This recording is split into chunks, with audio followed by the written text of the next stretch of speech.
So this topic is interesting, right? So basically, it seems like our government is hiding famous people, former politicians, anyone that's powerful, which is exactly what the conspiracies have all said. And yet, for some reason, the media, the people in the government, the people that are in any kind of power either refuse to talk about it or refuse to acknowledge that this is a thing. Okay, so the FBI literally is redacting the faces and identities of the people that the Epstein congressional law was literally created to identify.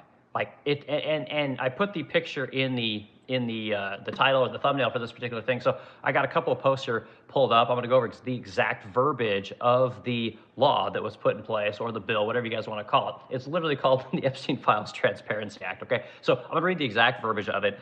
And we're going to go over the instances where Kash Patel, before he was, of course, in the administration, was talking about the Epstein files being released. And this is going to be his #1 goal. And we're going to talk about Dan Bongino, same thing. Like, literally built his entire identity on getting these Epstein files out. We're going to go over some of the instances of him, again, before he was put into office, talking about how we're going to get these people. We're going to get the pedos. We're going to get the elite, the deep state, the black state, whatever state they want to call it. And now that they're in office, right, they're doing nothing.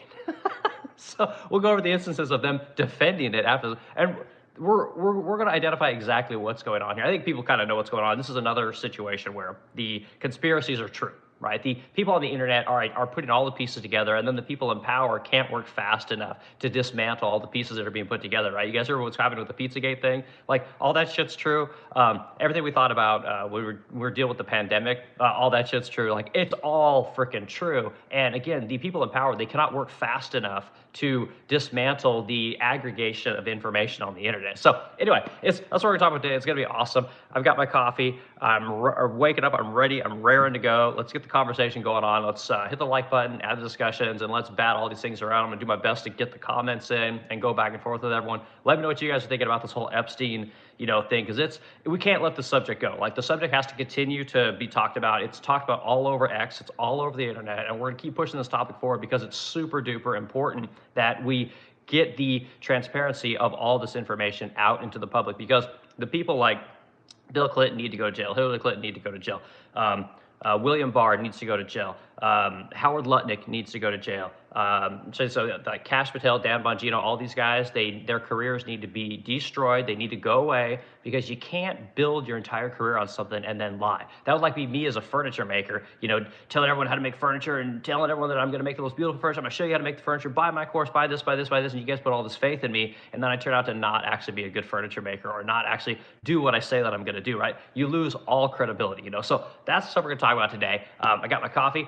I'm raring to go. I appreciate everyone hanging out Sunday morning. It seems like everyone enjoys these kind of conversations. And me as a woodworker, I enjoy these conversations too. Like, I don't always want to talk about making furniture. I don't always want to talk about, this is how I run my business, and this is how you paint, and this is how you make furniture. I like to talk about real things too. So we're going to kick something around, let's drink some coffee, and let's fucking go. Okay, so let's go over all the actual verbiage of the bill that Congress passed to release all this stuff. And let's talk about exactly what Bongino, Kash, and these guys are all saying, and why they're essentially lying to everyone. And the media is covering for them. The wealthy people are covering for them. The people that are listed the most in the Epstein files are people like Donald Trump. Elon Musk is actually in there quite a bit. You got Steve Bannon's in there quite a bit. You got this Howard Lutnick guy's in there quite a bit. It's like the only people that seem to be in these files are either very high in government, extremely high in finance, right? Or they're in tech. It seems like these are the people that are kind of susceptible to fucking little kids, right? It's like they have an interest in little girls and really young, like they have some form of depravity that they just cannot get enough of. Whatever Epstein was selling, these guys, even though they've got tons of money and tons of influence, they wanted what this guy was selling, right? And they paint Epstein and this Ghislaine Maxwell as being like socialites and people who are good in finance. Like, it's really weird that like the normies like us aren't in the files anywhere. Like, the FBI is not asking for what they should do as far as redacting our names. Like, we're not there, So it's pretty wild. Like, I find this stuff to be absolutely hilarious. I just cannot get over the fact that people are actually acting like this doesn't exist, So let's go over the verbiage, okay? My name's Eric Wilkin. I'm the Splendid Car here in St. Louis, Missouri. I do these talks. I try to do a talk once a day about current events. I own a small furniture company here in St. Louis, Missouri. We got about 8 employees. We've been doing this thing for about 10 years now. We do a small 7 figures. We're just normal people, get up like everyone else, and try and keep this business going so we can employ people, make cool products. You guys go to splendidcrow.com. You'll see what it is that I sell, which is just furniture. I'm not trying to sell you guys nothing. I don't got cups, t-shirts, none of that shit. American-made company, American-made furniture, American-made people, So that's all we're selling. All right, let's go through this stuff, and we'll talk about it. So here's the actual verbiage, guys. So the Epstein, they always do this. I always give these things the goofiest fucking names. The Epstein Transparency Act, okay? It literally is in the title, right? Transparency on the Epstein files. And guys, I'm gonna go through comments. Just give me a couple of minutes and we'll start batting this thing back and forth. Here's the verbiage you guys need to know, okay? It's super important. All right, so it says, no record shall be withheld, right? Or delayed or redacted on the basis of, listen to this, embarrassment, right? Super important, right? If you're associated with Epstein and you're worried about being embarrassed, find some better fucking people to hang out with. Stop hanging out with pedos and people that do weird shit, right? Don't do that, okay? The other thing, reputational harm. Like, oh, I'm a captain of industry. I'm a high-ranking politician. Like, I've been elected by people. I got voters, right? I got constituents, all blah, blah, blah, blah, blah, right? So you can't hide these people's identity if it includes reputational harm. Yet, we're fucking clearly seeing that, okay? The other thing, political sensitivity. I love this one. This would not look good for me as a politician, right? It specifically says you cannot hide this person's identity because of political sensitivity. It means fuck your politics, right? Can't do that, okay? Including to any government official. Who are they trying to hide, right?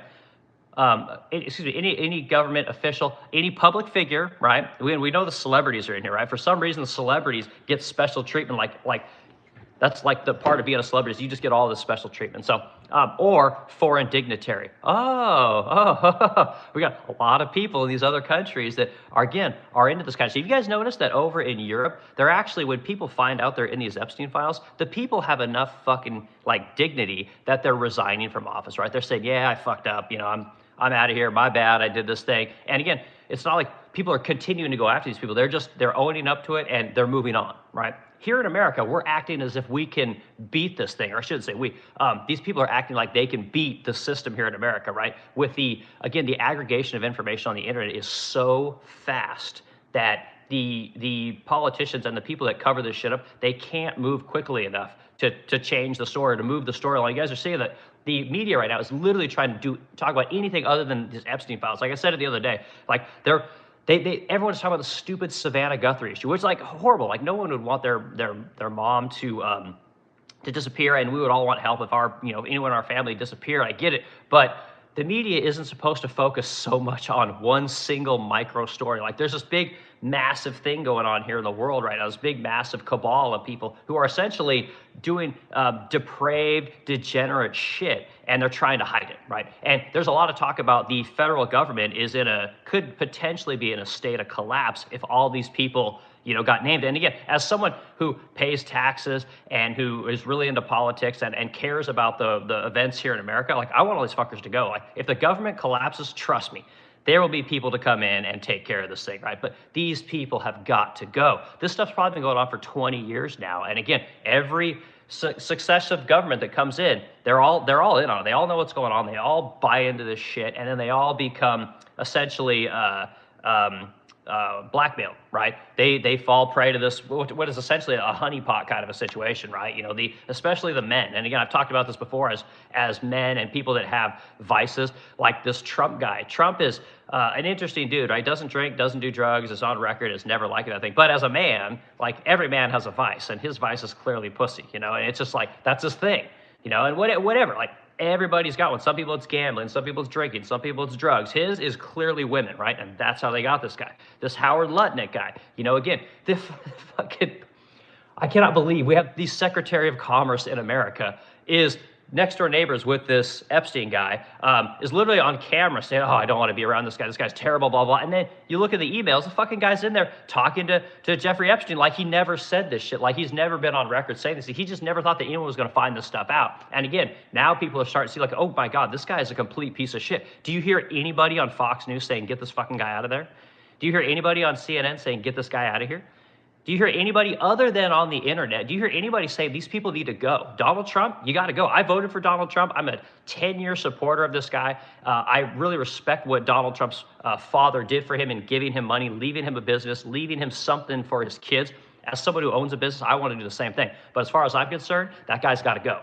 He's got to go. You cannot be around these kind of people. Again, if you and I, if anyone in the stream was around these kind of people, and it got out, our friends and family would ruin us. My mother would fucking disown me. My dad would kick the shit out of me. I'm 46 years old. My dad would fuck me up. He would be so disappointed that I was around these kind of people. They would all disown me. Yet, it's completely okay in politics. It's completely okay to be a piece of shit celebrity. As long as you draw on a box office, right? You make money for somebody else, it's okay. It's just really weird. I hope this kind of makes sense to people. So we're going to dig into comments real quick. So I read the exact verbiage as to what's going on with this literally Epstein Transparency Act that Congress passed, right? And by the way, real quick, last thing, this only applies to the FBI and the DOJ. This does not apply to the CIA, right?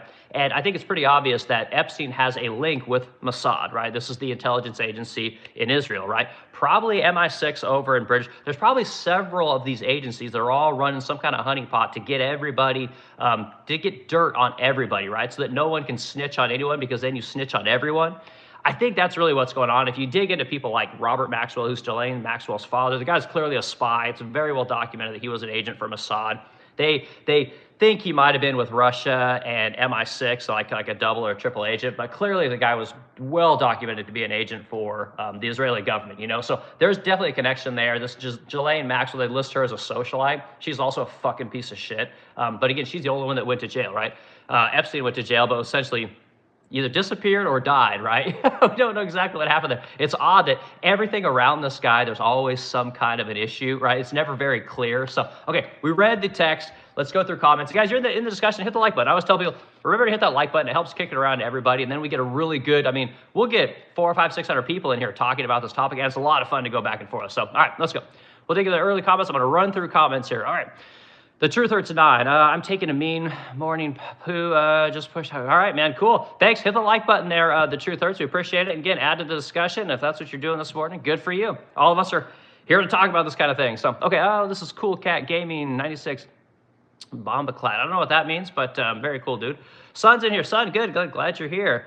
Son, you got to tell me these emojis. I see people putting emojis in here, and I don't know if I'm just getting old. I don't know what these are. Okay, Carnage Across. Did you win a special award? Hell yeah, I won a special award, Carnage Across. So I got this thing about 2 years ago, and yes, it did come in a it wasn't like the crate in the movie, but it came in a crate, and I love Christmas. I love Christmas movies.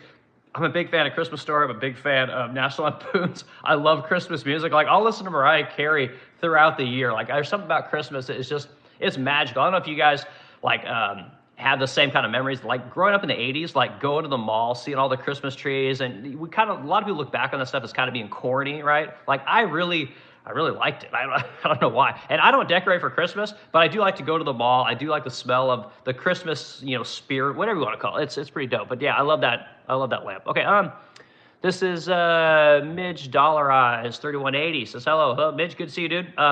Facts Not Feelings 79. You're a celebrity. No, not a celebrity, man. Facts Not Feelings. Wow, first message and number one. All right, good dude. Okay, Carnage Across, USA, the literal laughingstock of the world. I don't know if we're the literal laughingstock of the world, but the USA is at an inflection point, right? It's like, what are we going to do? Are we going to stand on character and morals, or are we going to protect the people that keep America what it is, right? I think the only reason that America can operate all over the world, like, I don't know if you guys know this, we literally have hundreds of military bases all over the world, right? Like, China's buying influence by helping people develop industry and helping people to create jobs. And yes, they're doing it with money, and they're essentially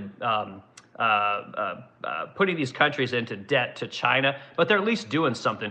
We're around the world fucking with everybody. And of course we have to have $1 trillion military budget, because people literally come over here to fucking, bomb our buildings. They're bombing anybody. Like, when we go, places like Afghanistan, and we essentially try and nation build, it pisses off generations of people. So we're essentially making people that probably want to come and get America. We're probably making people where we killed their dad, and so they're going to grow up hating America, and who knows what's going to happen to this country in the years. But we just love to fuck with everyone, which I cannot figure out what the benefit of that is. And I think it's just this whole neocon kind of mentality that like the boomers have, a lot of my Gen X people have. Like we love war. We love projecting our power. It like makes our tiny dicks look bigger to us. I don't know what it is, but there's something weird there. We can't just be happy at home where we have the single greatest nation that's ever existed. And we had it since 1945 when we crushed the entire world, right? Like we literally had it all here. We still have it all here, but it's not enough. Right? We have to go over to all these countries, $38 trillion in debt. We're paying $1 trillion a year in interest on the debt that we essentially went over to other countries. When we went over to like Iraq and Afghanistan, and we support all these bases around the world, we go bomb Iran, we go into Venezuela, all that stuff is being done with debt, guys. Like I hope you understand this. All that stuff is being done with debt. So all this power that we project into the world, we're not actually paying for it. If the federal government had to say, you know what, we're going to go spend $4 billion grabbing Maduro in fucking Venezuela, the American people would never vote for that. If we said, you know what, we're going to go over to Afghanistan, it's going to cost, $20 trillion, $10 trillion, whatever it ended up costing, the American people never would have voted for that. What the American people would have voted for is to say, you know what, all these terrorists came over from Iraq, right? They had what was it, brown cake or gold cake or whatever the hell that shit was, and they would say, it's going to cost us $1 trillion to go over there. We're going to carpet bomb that entire country, and then we're coming home. The American people wouldn't have voted for that because that's what we do. Like, you want to fuck around and find out? We go. I mean, just look at World War II, guys. We literally decimated all of Europe. It wasn't the Russians. It wasn't Germany. It wasn't France. It wasn't the UK. It wasn't those fucking people. It was the American might, the American manufacturing machine that we developed in the 40s, crushed the world, right? That's what we do, and then we come home. But for some reason, we decided that at some point, we're gonna make everyone more America. Like, I've always said it, capitalism is essentially like a cancer. It's like it can't survive unless we have growth. It's like, whatever happened to just being like content where you're at? It's like, either you're growing or you're dying. Like, I don't understand this mentality. So, sorry guys, that's my spiel on that. Okay, Tu Madre, Lotus, sweatshirt, what the fuck, what? What's FTW? So Lotus is a car company, guys. So I'm a car guy. I love cars. I had a beautiful Lotus Evora. I had to sell it. I think it was like 2 years ago, maybe. I sold it. It's a beautiful car. I mean, if you look it up, they're fun. They're like a supercharged V6, tubular sports car. Lotus makes some of the most beautiful cars that have ever been designed, okay? And if you guys don't know who Lotus is, look up Colin Chapman. He started this idea of creating lightweight sports cars, and these sports cars, instead of adding horsepower, which is what everyone wants to do, he said, let's add lightness, right? Let's take everything away, and let's make the car lighter, because then we can go through turns and stuff like that. Anyway, I'm a big fan of Lotus. The people in Lotus left and made this company called McLaren, right? Which is, there's the next car. When I get my McLaren, I'll show you guys. But the McLaren is the power and lightness, right? McLaren is what Lotus always wanted to be, So anyway, that's enough on cars. But yes, I love cars. I'm a big car guy, and that's what I am. So okay. Leave it at that. You guys want to talk cars someday? Let me know. I would love to talk cars. Okay, Mr. Rad 7130 Carnage. The world blows down just to please the America. Well, and Rad, that's a good. I mean, what do you guys think about this? I kind of think there's some truth to this. The world bows down, to please the USA. There is something. Have you guys ever noticed that, at least as long as I've been alive, America has always given money to the world? Right? And you hear more and more people talking about America like, we're done giving money. Like, fuck this foreign aid. Fuck giving money to these people. Fuck giving money to Israel. Fuck giving money to anybody. You guys can all take care of yourselves. You want to send us materials? We'll send you money. That works out. But we're not just going to let you guys manufacture everything. And this is the thing, guys. When you let every country manufacture all your shit, of course they're going to be holding to you, because guess what? Your economy runs on exports to America. And this is when I talk about tariffs, and I talk about how importing and exporting really works, I talk about it from the standpoint of someone who actually does this stuff. I actually import hardware from India because we have two manufacturing companies that we have over there that manufacture hardware for me. So I actually know how this shit works. So when America says things like, yeah, you guys need to do this thing for us, or we're going to put tariffs on your country, what Trump is doing is he's actually leading, he's squeezing these people to get them to do what we want them to do, because everybody wants to sell into America's market. Right? I talk to you guys about this all the time. Everyone's like, oh, they'll just sell to Europe. They'll just sell to Singapore. They'll sell to Australia. They'll sell to China. Those people have no fucking money. And the people that have money in Europe, they don't have money because they make real products and services that people really want. The reason Europe has money is because they have legacy institutions. One of the reasons that guy that owns Louis Vuitton and Hennessy, I forget, like LVM or something like that, is so wealthy is because every piece of that guy's empire is a legacy company. Ferrari, legacy company, right? Lamborghini, legacy company. These countries create nothing new. This is why everybody comes to America that wants to be great, because here you can actually come up with any ideas you want, and the poorest person can become the richest person.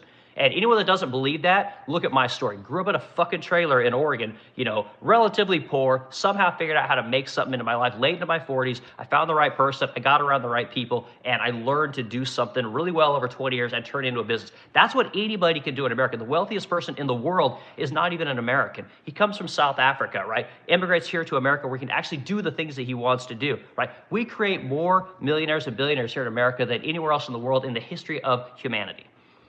So leave it at that. Okay, Hard Rocker, ZC9RR, how many files did Obama release? I don't know. And again, this is a lot of people like to say, well, Obama didn't release anything. The Clintons didn't release anything. It's always, well, these people, well, these people, well, those people, well, anybody but us, right? The fucking stuff is here now, right? These pieces of shit, Kash Patel, Dan Bongino, these fucking guys, they're like, their entire identities are built around getting these files out. The minute they're able to get them out, it takes a fucking act of Congress to get it done. Like, I call bullshit on that. I don't think we needed an act of Congress, but these people, for whatever reason, they're bought. Like, that ugly fuck Kash Patel, his fucking eyes looking in like this, like, that guy's dating some hot-ass country singer, you know? It's like that if anyone's gonna be a honeypot, it's gonna be that guy. No hot woman's gonna date some ugly fuck like that. Like, I'm sorry, beautiful people get with beautiful people, ugly people get with ugly people. A beautiful person and an ugly person, especially when it's a woman and a guy, like, there's something off there. Like, I'm sorry. And you look at a guy like Bill Gates, like, no shade on his wife, Melinda. I mean, she's okay looking, but again, he's a fucking ugly weirdo dude. His wife isn't exactly, I mean, she's like a 5, right? But then he goes to Epstein Island and probably gets super hot chicks. He wants young chicks. He's degenerate as fuck, right? The hot scale is a great indicator of how things really work. You got some money, you can get a hot chick. You got some money, you can get a hot young guy, right? Anyway, I don't want to go. Sorry, guys, you're going to get me going. Let's go through comments. All right, Son's back in here. Okay, at this point, Son says, at this point, there might be 10 total politicians in our country who gave a shit and actually want America to thrive. Thomas Massey is the cream of the crop. I hope he becomes president. Yeah, so Thomas Massey, and again, you guys, this is beyond politics. Like, I hear so many people like, oh, this guy's a Republican, this guy's a Democrat. It's the Republicans against the Democrats. It's not. It's all of them. It's all of our government, guys. It's absolutely insane, the amount of depravity and degeneracy that is in our government, all to get a job that pays $174,000 a year. Like you couldn't bribe me with a $174,000 a year job. I don't think you could bribe most Americans with a $174,000 job, or at least not to go to some place where I'm going to get to whatever, put magnifying glasses on young girls, or go, look at an array of tiny girls and little girls, and it's so disgusting, guys. Like, I can't even wrap my head around how these people do this kind of stuff. Like, you have to be so wealthy and so powerful that, like, there's just nothing in life that you have ever done, and so you have to have this exotic kind of thing, which is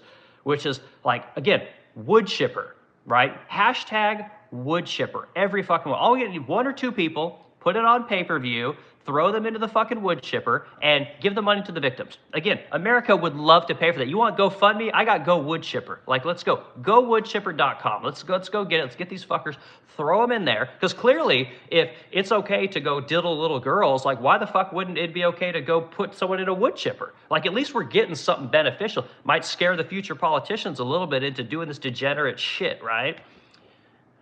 So yeah, so there are a couple politicians that I think are good and are pushing for transparency, but you don't hear enough of them. All the people that passed the Epstein Transparency Act, right? Where are all those people passing for the redaction of all these celebrities and politicians? And I haven't even read to you guys the email that is the whole point we're having this conversation. I'm going to read the important information on the email real quick and show you guys exactly what they're saying. Like, it's plain as day. They're hiding celebrities. They're hiding former presidents. They're hiding secretaries of state. They're hiding anybody that has influence, right? Anyone that could be embarrassed, right? Which the act specifically says cannot be done, right? But the employers are looking for guidance. Like, what do you mean you're looking for guidance? What, you're looking for guidance on not embarrassing George Clooney? You're looking for guidance on not embarrassing. I don't even know all the celebrities that are in there. Like, there's tons of them. I mean, I'm only talking about the ones that we know. Like, embarrassment is not a prerequisite to redact someone's name or redact someone's image. Like, it's exactly why this was put into office. Like, get this out in the open, fuck these people, put them in jail, figure out what they were doing so this shit never happens again. But for some reason, we are unable to do that.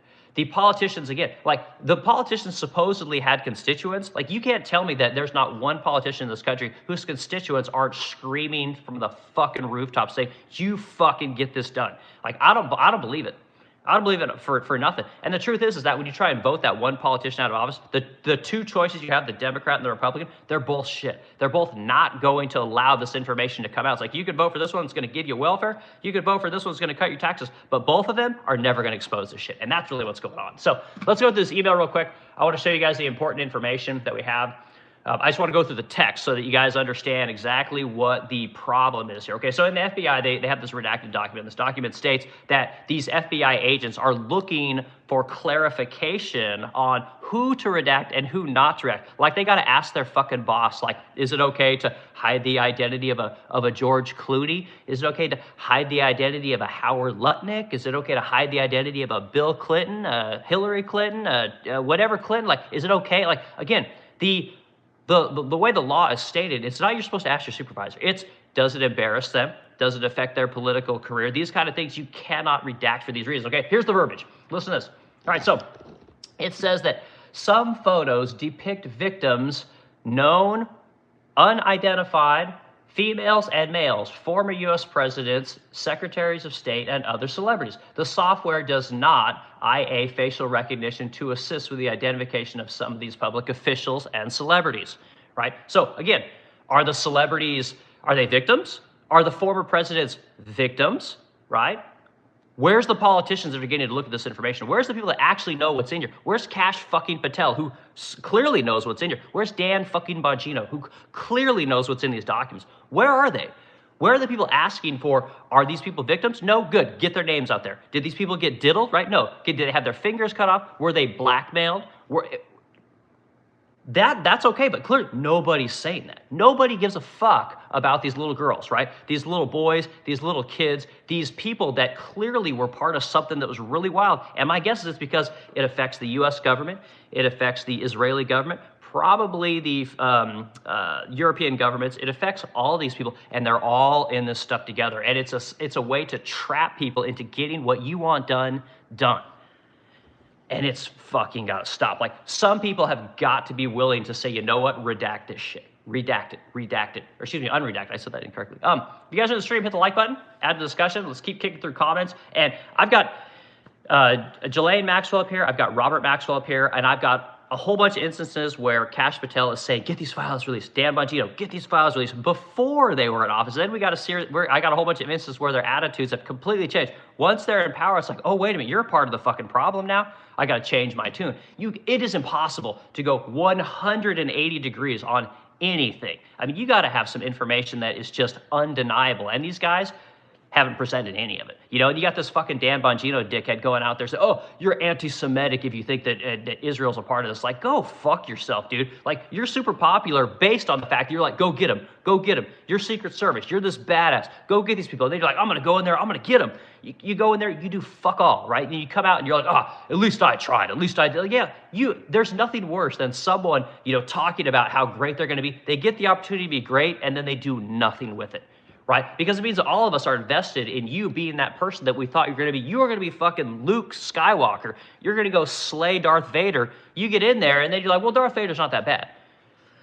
Like, I don't care. Like, whatever. Like, I used the Force on him, and nothing happened. Like, he's really an okay guy. Like, don't worry about it. It's not as bad as, like, the media is making Darth Vader look bad. Like, no, fucking Darth Vader's awful. Darth Vader's horrible, right? Oh, and you're fucking related to him, Luke Skywalker. Like, what about that shit? So, anyway, there's a... You can't get through a cast without having some kind of a movie reference. You know, I guess we talked about Toy Story, Christmas Story. We got Star Wars in here. We got to find an Alien reference. Like, I'm a huge Aliens fan. Okay, who is this? We got Kick Terry. I'm gonna rush through comments, get caught up. All right, this is Kip Terry 180. Well, thank you for your pure speculation, sans proof. You probably think the Earth is. Yeah, again, and this is the thing. Like, I think there's enough proof. There's enough smoke here to know that there's a fire, guys. Like, I really do. And if I'm the only one, great. Like, put it in the comments and let people bat it around with you. But I think that there's so much smoke here, it's not even funny.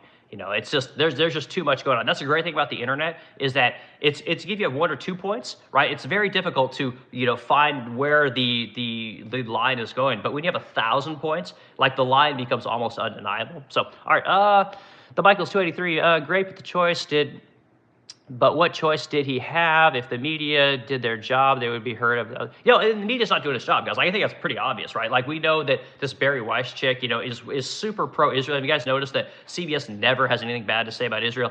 The other person that really bugs me is Mike Benz. I'm a big fan of Mike Benz. He's always talking about the CIA and the FBI. He's great at identifying again, these points I'm talking about, the point to how the deep state is essentially controlling our government and controlling other governments, but he cannot seem to identify that Israel is clearly a part of this, right? Mossad is clearly in collusion with America to create this essentially honeypot kind of blackmail situation, and he has nothing to say about this thing. So everybody clearly has a vested interest in their particular thing. And when no one can agree on exactly what's going on, it's very difficult to get everyone on the same board to see the same picture. And again, I can't figure it out, guys. So everyone has something that they're protecting, but there's clearly something here going on. And to say that there's no proof, man, I don't buy it for a second. Now, the thing that would get us, I think, the proof that we all need is that the government passed this Epstein Transparency Act 427 to 1, right? One person didn't vote.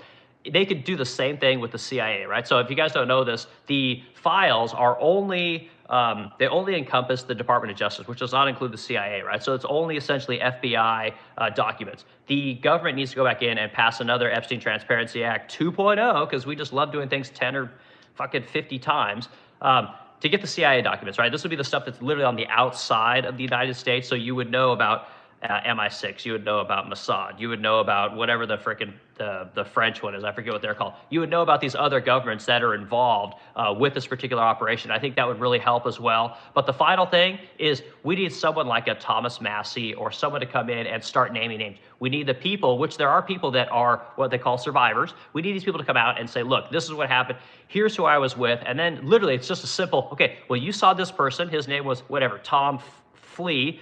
No one knows who that is, but the FBI clearly would know. Okay, well, Tom Flea, who are you with? How did you get in this thing? And when Tom Flea says, well, I got to plead the fifth, well, there you go.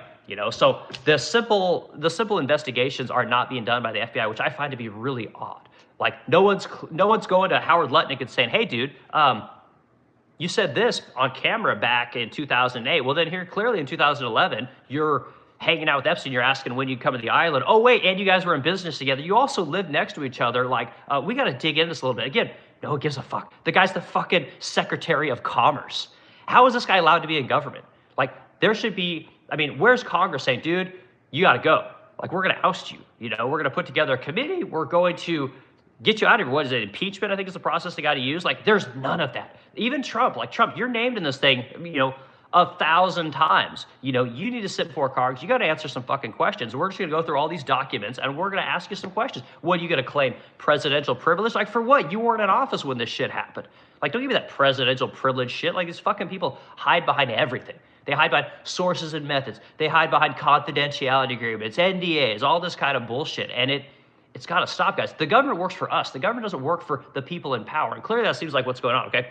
All right, working through more comments. Guys, hit the like button, add the discussion, kick this thing around. I appreciate everyone hanging out with me Sunday morning. We got our coffee. I'm on cup number 2. I don't know what cup you guys are on. Okay. So this is Jennifer. See, Christmas is a pagan holiday. Worship the sun god. Okay, well, I love Christmas, man. I don't know about the sun god. All right, David Dunkel. National Lampoon's Christmas Vacation is my favorite movie. Clark Griswold, meltdown speech, greatest meltdown ever. Yeah, that's right. Absolutely. It's fucking awesome. It's so good. You won Jelly of the Month Club. You start fucking throwing a fit. I love Chevy Chase, man. That guy's just incredible. All right, son, Jen, there are definitely some pagan roots in our holidays. So there's Easter and the eggs and the colorful scheme and the ice. Okay, son has such great knowledge. You guys don't know this. Son's very intelligent dude. He's been in my cast a long time and just supported everything I've done. I really appreciate it. The people that have listened to me, ramble about things and love to, comment back and forth and follow the woodworking and the business stuff. Like I really do appreciate it. So okay, I believe mistletoe is also pagan. Okay. This is Pat Luco 8612. Nice lamp. You definitely have a leg up. Yeah, yeah. Love Christmas Story, guys. My mom got me this like a couple of years ago, and again, I got great family. I got a great my dad's side of the family. They're all pretty lefty. I'm from Oregon, but they're great people. And then my mom's side, most of them are in like Kansas type area and Midwest people, good people, and I got great family, So I hope everyone else has good family. All right, Jennifer Galizio is back in here. You're not wrong at all the problems. Still, people still worship evil without knowing that the Bible says not to worship idols. When you pick up a Christmas tree, you bend down to put, oh, fuck me. Okay. All right, Jennifer. I got it. We all worship idols. We all worship the devil. Fine. Like, whatever. I worship money. Okay. I'm a bad person. Okay. What do you have to say about 2020, 24? Okay, I'm not sure. Who's this? This is Whiteside 70. You just babble. Okay, yeah, I do babble. But that's what these things are, right? Listen, have you guys noticed that the people that are really popular today are the people that are doing live streams, right? And I've told you guys this many times. I think the reason that is because people want to have conversations and interact with people in real time about real topics, okay? You guys might not know this, but when you get on YouTube and you get on a lot of these Instagram, Facebook, and you're the comments commenting, when a person replies to you, you're like, oh my God, this person replied to me. They're not the real person, guys. Like, what the way the social media games works and the content creation game works is that the people that respond to commenters are generally from Malaysia, right? These are, the Philippines. These are what are called VAs. They're virtual assistants. You pay them about $3 an hour, and they just reply to everything in your guys' comments. They work on websites. They're really good at creating content, and it's a massive industry in the Philippines. Like, just Google Philippines virtual assistants. It's what everybody does. People want to have real conversations with people. They want to get interaction with you. They want to see that you're reacting to their comment, because people, we're at home a lot, right? We can't always be out and about going to the bars. You know, we're not going to Cheers where everyone knows your name and has the same struggle, right? Like, shit's changed, you know? So I always laugh when people, oh, you babble. Yeah, we all fucking babble. Like, what do you want, man? Okay, Sun's back in here. Fair point, Jen. And okay, well, you guys babble back and forth. All right, Super D Knuckles, he is correct. Lotus make beautiful cars and never owned one. They start at like 200K. No, Lotuses aren't bad. You can, the way to start is go with like a Lotus Elise, right? You can pick these things up for like 45 grand. You're talking like a 2-liter Toyota engine, so it doesn't break. Lotus has got a real bad name back in the 70s and 80s when they were making their own engines, right? You guys remember the badass Lotus from James Bond? Like, holy fuck. That thing was a Lotus Esprit, had V8 twin turbos, beautiful car, but they made it and it's horrible. Like, it just, the styling is amazing. They've just always made the most beautiful cars. But when they did the Elise, they did it right. They put a 2-liter Toyota engine in it. I take it back, it was a 1.8-liter Toyota engine. And they're reliable as it gets, right? A wheel might fall up, but the engine's not going to break. The transmission's not going to break, right? When I bought my Lotus Evora, the Lotus Evora had a Toyota engine in it too. And people don't know this, but the Lotus Evora, which is like, I think it's like 350 horsepower or something like that, but it weighs like 2,800 pounds, super light. And it has the same engine as a Toyota Camry. They call it the Camry engine. And again, it's a 3.5-liter Toyota engine. Never breaks, never any problems. You can rev it out all day long. You can drive 150 miles an hour, 24 hours. You're not going to have any problems. So Lotus really did it right there. But then they went to this fucking EV bullshit. Like, all these car companies, you guys notice this? All of these car companies, the EVs depreciate like 75% in like 2 or 3 years. All the companies they took the government money, right? They took all that government money. Then they made the EV vehicles, and now they're all getting rid of the EV vehicles, but they sure kept all that fucking federal money, right? Thanks, Biden, you fucking degenerate prick. Fucking wasting $1 trillion on stupid EV bullshit. Like, and I own a Tesla. Like, I got a Tesla, and it's great for going to and from work, but man, you're not gonna get laid. You're not gonna feel like a man driving a fucking Tesla. Like, I'm sorry. And then the other thing that auto manufacturers did, which is, again, this is, make sure I get this name, Super DeKnuckles. You guys ever notice that, like, when they created all the EVs, it's almost like they did it on purpose, but they created a bunch of retarded-looking vehicles. It's like, look at me, I'm a retard. I bought a fucking EV that looks like some bulbous fucking VW bug bullshit. And it's like, why can't you just make a badass-looking car, like, you know, make a Corvette that's EV that looks like a fucking Corvette, you know? Make a Lotus that looks like a fucking Lotus, you know? And Lotus did a better job, but most of them, they literally tried to purposely say, look at this is an EV. This is an EV. Like, no fucking man wants to drive an EV. I'm sorry. Like, unless you're some tech guy, soy boy bitch, like, no one wants to it makes no noise. It makes no noise. Like, yeah, that's gonna be great. Like, I'm gonna go have sex with someone and they make no fucking noise. Like, what the fuck are we doing? We're creating this world of numbness, and the cars make no noise. We just sit inside of our home, only watch the content that we want to watch. Like, we're creating a world of fucking weird stuff, guys. Everything gets delivered to our home. We don't want to go outside because that would be uncomfortable. Like, whew. So Super D Knuckles, man, like I said, I love Lotus, but man, the world we're creating, holy shit, guys. Like, hit the like button for fucking, if you guys are into this weird world we're creating where everyone just stays at home and everyone delivers everything to us and nothing makes any noise and we only get to listen to what we want to listen to, and I don't like it. I don't like it, guys. Okay, all right, let's see. Whiteside, this is Whiteside 70. Whiteside, Great name, man. I use Whiteside router bits for my for all my routers. Okay, let's see, who are you talking to? So I'm talking to everyone here in the stream, dude. I'm talking to you too. Jason Berciaga, this is MB3YQ. USA bows down to Israel. If all of them, then you take care of our own. Yeah, and again, I say this all the time, guys. As an American who pays taxes, who signed up for the military, they wouldn't let me in because I couldn't duck walk. Put that in the comments. You guys want to hear that story? That's kind of fucking interesting. But I signed up for the military right after 9/11. I was one of those guys. I'm like, let's get the fucking terrorists. I'm gonna go do what I can. And they wanted me to be a light wheel mechanic. I was basically gonna work on Humvees and stuff like that in the Army. And again, I'd never graduated high school. I was fucking dumb, but I thought, let's do that. Which conveniently, how we get a lot of people into the military. It's always us Midwest, kind of dumb white guys that sign up for the military. We're gonna go crush the enemy. It ended up being total bullshit. But point is that we got a lot of people here in America, veterans and things like that, people that are, we call them homeless, right? Or these liberal fucks call it unhoused, which is absolutely ridiculous. I hate that saying. Most of the people that are on the streets, guys, are mentally in bad shape. They're mentally, whether it's drugs or they got a real disability. Like, our job is to take care of these people. And for some reason, we're like, well, let's give them money. Let's just keep letting them be homeless. Let's just keep giving them drugs. Let's make sure we give them safe needles and safe crack pipes. You guys ever see that shit? Like, who the fuck voted for this stuff? Like, what happened to our country? My dad said it all the time. My dad's like, whatever, 70. And he says, we used to take those people that would be homeless. We'd give them two choices. You go to the military, or you're going to go to the asylum. Either way, we're going to fucking get you off the street, right? Because taxpayers don't want to see that shit. We're not okay with that. You can't, litter our streets with your dirtiness and your needles and your drugs and your shit and your wackiness. Like, taxpayers don't want this, but for whatever reason, now it's completely okay.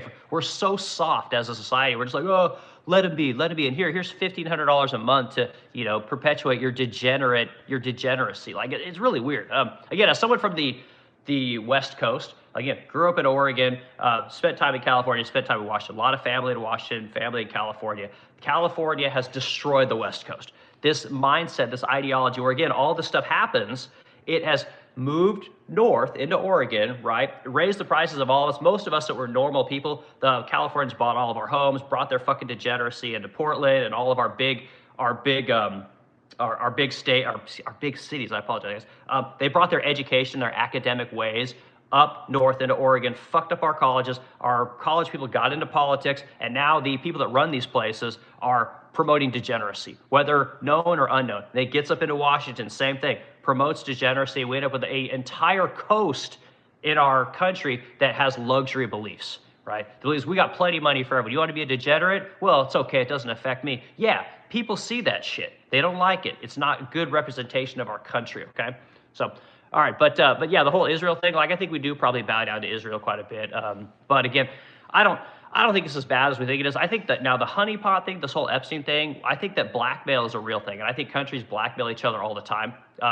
But I mean, I don't know, man. Like I said, I like Jewish people, man. I got a lot of Jewish clients. I know a lot of Jewish people, and they seem like normies to me. So the stuff that we're seeing, I don't think it's an Israel thing. I don't think it's related to a race or a religion or anything like that. I think it's just, there's something about money and power that allows people to be prone to extreme amounts of degeneracy, right? And we see this, the wealthier you get, the more, like, you see all these white liberal Karen women who all have fucking, political science degrees, out there, protesting for immigrant rights, right? Like, you're literally promoting for lawlessness, right? You're out there, fucking with the police, because you think that people that came in this country illegally, whether it's right or wrong, they clearly broke a law, our laws, and started their life out as a lawbreaker. And you're out there, promoting this thing because you get a fucking, whatever, a six-figure salary, right? You don't have to fucking go to work. You probably work from home. You collect the salary working for a college, and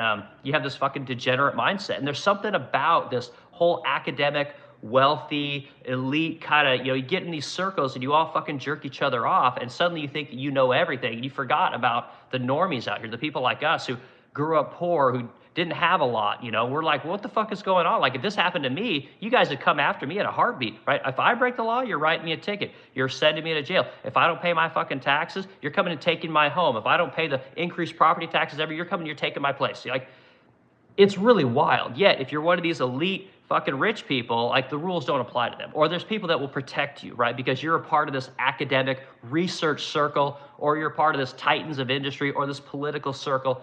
Very weird, So, sorry, guys. All right, white collar warrior Wall Street fraud, white collar warrior Wall Street fraud. Read him an economics book. Yeah. Well, again, economics. Again, I own a small business. I employ people. I've been doing it for 10 years. I have to deal with taxes. I got to deal with insurance. I got to deal with lawyers. Like I got to deal with pretty much everything. I think I got the economics thing down. But thanks, dude. Okay. Let's see. Whiteside Ward. Speed kills. Yes, speed does absolutely kill. But speed's fun, right? Men, we like to be dangerous. Like when I'm going 150 miles an hour down the highway, or down some little road that's 55 miles an hour, it feels awesome. Feels awesome, right? And that's what we want in this world. We want to feel alive every now and again. And everyone races like, oh, it's dangerous. You're going to put somebody in jail. What if this? What if? Let's go, what if? So what if I never do anything, right?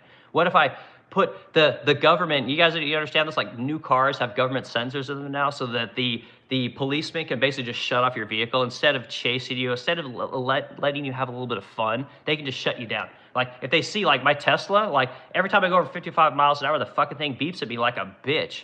I was like, and not to mention it doesn't make any noise. It's not even fun to go fast in a Tesla, but do I really need something constantly pinging me like, oh, you're being unsafe? That's against the rules. Don't do that. No fun. No this, no that. You need to stay within these parameters, citizen. You need to stay within these parameters, taxpayer. Like, fuck you. Go fuck yourselves. I don't want to be a part of your shit, right? You fucking criminals. Like, again, fuck you guys too. So, anyway, there you go. There's your, Whiteside, sell yourself. I don't know what sell yourself means, man. Okay, you're an idiot. This is Jack Me 1625. Jack Me, thanks, man. Great name. I love your name. Jack Me, Jack you, Jack us all, whatever. Very cool name. All right, Jack Me 625. Again, hit the like button, Jack Me. I appreciate it. So we'll say your name many times because I'm sure that's what you want to hear. All right, alignment that happening. 3 CB for 28 minutes on September 11th when Mary was in labor. Again, I'm not sure quite what you're saying there. Clearly, you're referencing September 11th, so I might have to do some research on that one. Okay, Lone Wolf and Cub. Remember when Democrats released the Epstein files? Oh wait, yeah. And again, this like what do they call like aboutism? Like again, who gives a shit? The files are out now, right? Doesn't matter who released them, why they were released. The point is the people. And this thing you guys have to understand, the people started saying, look, Congress people, it's time to do your fucking job.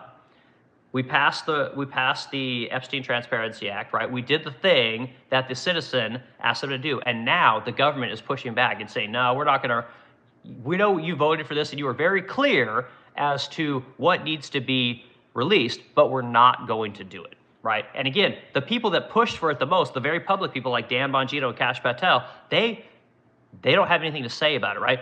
And look, let's go through the instances, guys. Sorry, I know you guys love when I go through comments, but let's read the instances real quick where all of these guys were saying, we're going to get these files. We're going to get these files. We're going out for the people, right? Let's listen to some of the best ones we got here, okay? This is prior to Dan Bongino and Kash Patel getting in office, okay? So here's instances where Kash Patel is discussing, releasing, or finding Epstein files prior to the Trump administration, right? Again, these guys, and this is everybody, right? This is a human condition, right? We all talk a lot of shit, right? But then when it comes time to put up or shut up, most people fold. Again, there's no shade on anyone. This is just the reality in life. Most people, when given the opportunity to do the things they want to do, right, they see how fucking hard it is, and most people fold. I get it. And this will happen to people many times in their lives. All right, here we go. December 23rd, right? So we know that Kash Patel and Dan Bongino, these guys got into office in 2025, okay? 2023. He's on Benny Johnson, right? Benny Johnson, this fucking cuck, right? This guy is such a cuck for the right. And again, people lap this shit up. They love this guy. He never has anything bad to say about Republicans, never has anything bad to say about what is really going on in the world. He just fucking sucks Trump's dick and all of the Republican cocks. He's got like 10 cocks in his mouth at one point. I don't know how the guy does it. He looks like that. Ooh, he's smiling. He's like, oh, go. The guy can't. I don't know how he even can function with a mouthful of so much whatever. All right, here he goes. Kash Patel, state of the Epstein client list is being withheld because of who's in that list. That's why it's being withheld. He clearly says that, right? But we just had these emails released saying, well, do we redact the celebrities? Do we redact the former presidents? It's like, he literally says it. It's because they're powerful people. No shit, Sherlock. All right, so the urge House Republicans to release it by saying, what the hell are the House Republicans doing? They have the majority. They can't get the list. Put on your big boy pants and let us know who the pedophiles are. Let us know who the pedophiles are. That's hilarious, Kash Patel. Like, again, you have the Transparency Act. Your own fucking employees are saying, look, dude, we don't know if we should redact the names of these people, redact all these images. He's saying that they're hiding because they're pedos, right? Again, Now the guy's there, he's the head of the FBI, and he's saying, we better redact all these images. Who the fuck got to this guy? Okay, it was good enough when you were not in the administration, but now that you're in the administration, suddenly who the pedophiles are, we got to protect those people? Like for what? Are these national secrets? Is George Clooney and, I don't know who all the celebrities are. I haven't looked into that stuff very much, but again, are all these people so powerful? Are they agents? Are they secret agents? Going into are we protecting, people that work for the FBI, that work for the CIA? Like, I don't know why they're redacting all these names. It doesn't make any sense. And again, Kash Patel, I'm going to go in there, dick swinging, does nothing. So another instance, right? He's on the Glenn Beck show. Again, Glenn Beck, same deal. Like, as pro-Israel, as pro-military, go conquer any country. America's the beta, America's amazing. Again, this guy, he's on there. Patel rants about the FBI and Department of Justice hiding Epstein's black book. Again, Kash Patel just said there's no black book. Dan Bongino, there's no black book. Okay, again, why are you guys redacting so many fucking names if there's no black book? Like, why are there emails stating like, oh, that girl was juicy? And you can see that it is to Jeffrey Epstein, but they redact who it's from. That email didn't come from a victim, guys. That email didn't come from some little girl that was dealing with someone's mom whose child was trafficked, right? That email didn't come from anybody who was not a piece of shit. That email came from a fucking disgusting, degenerate lowlife who does not need to be on this earth anymore, right? That's where that came from, yet it's redacted, which you can only conclude that is either a celebrity, that is somebody in the CIA, that is someone who is a politician, past president or secretary of state. That could have come from your commerce secretary. That could have come from Elon Musk. That could have come from Steve Bannon. That could have come from any of the people that are named in these files, guys. It could have came from any of these people. They redacted, okay? The Epstein Transparency Act clearly states that people like that should not be redacted. You can't tell me a victim emailed Jeffrey Epstein saying how juicy that little girl was, right? Oh, I love that youngin'. Like this fucked up, depraved shit. You can't tell me. But for whatever reason, or they'll say, oh, it's an ongoing investigation, so we can't release that person's name. These fucking people do investigations for 50 years so they don't have to release information. That's wrong. It needs to stop. And more politicians need to be looking into why we have so many investigations going on in America. The investigations are there to hide the powerful. Plain and simple, okay? So one more instance. Let's go through another instance where Kash Patel is talking about how big his fucking dick is. He's just going there, he's going to fuck up these people, and he does nothing. He does fuck all, right? Again, sorry. The live streams, you get a lot of profanity, you get a lot of really animated rhetoric, because that's part of how this is. Like, you can't talk about this subject and not be animated, because more people need to be animated. When you look at Fox News and CNN, these people up there are like, oh, we can't talk about this particular topic, and we can't say words like the S word and the F word, and we got to be careful when we use the word pedophile, and we got to be careful when we talk about this person and that person. There's potential defamation, and we got to protect our... It's nauseating. It's so disgusting. I think that's one of the reasons that people like these streams, is you get to have like real conversations with real people who, this is how most people feel. Like, we're tired of this shit. Like, we pay taxes. Like, you pay 50% of the federal government. You pay state taxes, you pay county taxes, you pay city taxes. Every fucking thing you buy is like, I got a fucking email from eBay. I sold, I think like $3,000 worth of shit last year on eBay. They sent me a fucking tax bill for used shit that I'd already bought, right? That I'm just trying to get rid of because I don't want to be a fucking hoarder. And they're going to tax me for it? Like, fuck you guys. Like, Americans are tired of this shit. They're fucking tired of being taxed to death. The reason you guys can't afford a home right now, if you bought a home 5 years ago, your property taxes have probably damn near doubled, right? They probably damn near doubled. Because again, all these people, they got to make their budgets. So instead of actually helping the community elevate the homes, right, and the infrastructure and the beauty of the city, state, and county that you live in, they just up your property taxes. No fucking reason. Anyway, it's fucking irritating. It drives me crazy. And so it says, late 2021, various media appearances, Kash Patel shared conspiracy theories about Epstein's death. The files demanded the investigation, release of materials, and expose alleged cover-ups, including high-profile individuals. And again, the Epstein Transparency Act states you cannot redact a name because they're a celebrity, because they're a political person, right? It would embarrass them. They clearly define that as such, yet that's exactly what they're doing. 100% that's what they're doing. All right, let's keep going with their comments. All right, we're going to see how many comments we got here. Holy shit, guys, you are just going to town. I appreciate this, guys. I appreciate you guys hanging out with me this morning and doing the comment thing. And so I'm going to start running through these things. Sorry, guys, I do this on my phone. I could set up a camera, but I just had the phone works so good. Okay, RR on 4 SK. I'm trying to engage here, but got the stick of a topic. It's all over. I'm trying to engage here, but got to stick to a topic. It's all, and yes, and RR, that's what happens on these streams, right? This is one of the things that people like, right? People like to be able to go all over the place. They like to hear somebody kind of rant a little bit, and we do tend to go off topic from time to time, but what you guys have to understand is a lot of what we go off on about, it's all related. It's all related, guys. The reason you're paying so much in taxes is because we protect shit like this, right? It's easy to go invade a foreign country when you have an insane honeypot blackmail operation, right? No one's going to fight back. The taxpayer's not going to fight back. Again, when you vote for people, you're voting for shitty and shittier. Those are your people. Yet they're all protecting the Epstein files. You guys notice this? They're all voting to raise your taxes constantly. I mean, it's wild. You know, so this stuff's all related. So again, if you guys don't like when we bounce from topic to topic a little bit. Like, again, I try and stay on topic as best I can, but I also try to engage with people. And there's a lot of people that have a lot of things they want to talk about. I think that's okay. You know, if you guys don't think it is, hit in the topic or put it in the comments. And like I said, I'm working on this thing. This is like I want to say this is like my 10th stream where I've talked about politics, and people seem to love this stuff, you know? So, okay, this is James Schley R9D. The people, I am considered people, or am I less than human because I'm a Jew? Oh boy, so is this the Jew conversation? Okay, again, no one gives a fuck that you're a Jew, dude. No one cares.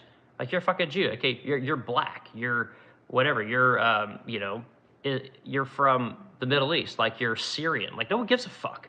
This identity politics thing, like, again, we don't give a shit, right? When people say, oh, all they care about is Israel, it's like, no, Israel's doing fucked up shit. America does fucked up shit. They're like, oh, but you hate Israel if you have something bad to say. You hate all Jews if you have something to say bad about one Jew or about one country. You hate everybody. This is a tactic that people use, and this doesn't work in the real world. This only works on television. It only works in places where you're so worried about being identified or told that you're a racist, that you're an ist, you're one of these things. It doesn't work on the internet, guys. We're over it. Like, the whole idea of calling someone a racist or Jew hater or any of these kind of, like, all, that shit's over. Nobody cares about that stuff anymore, and that tactic does not work in America, especially. You know, it works on the media, but nobody watches the media. Are you fucking kidding me? Like, you guys see what's happening in CBS? CBS is falling apart because they won't talk about Israel.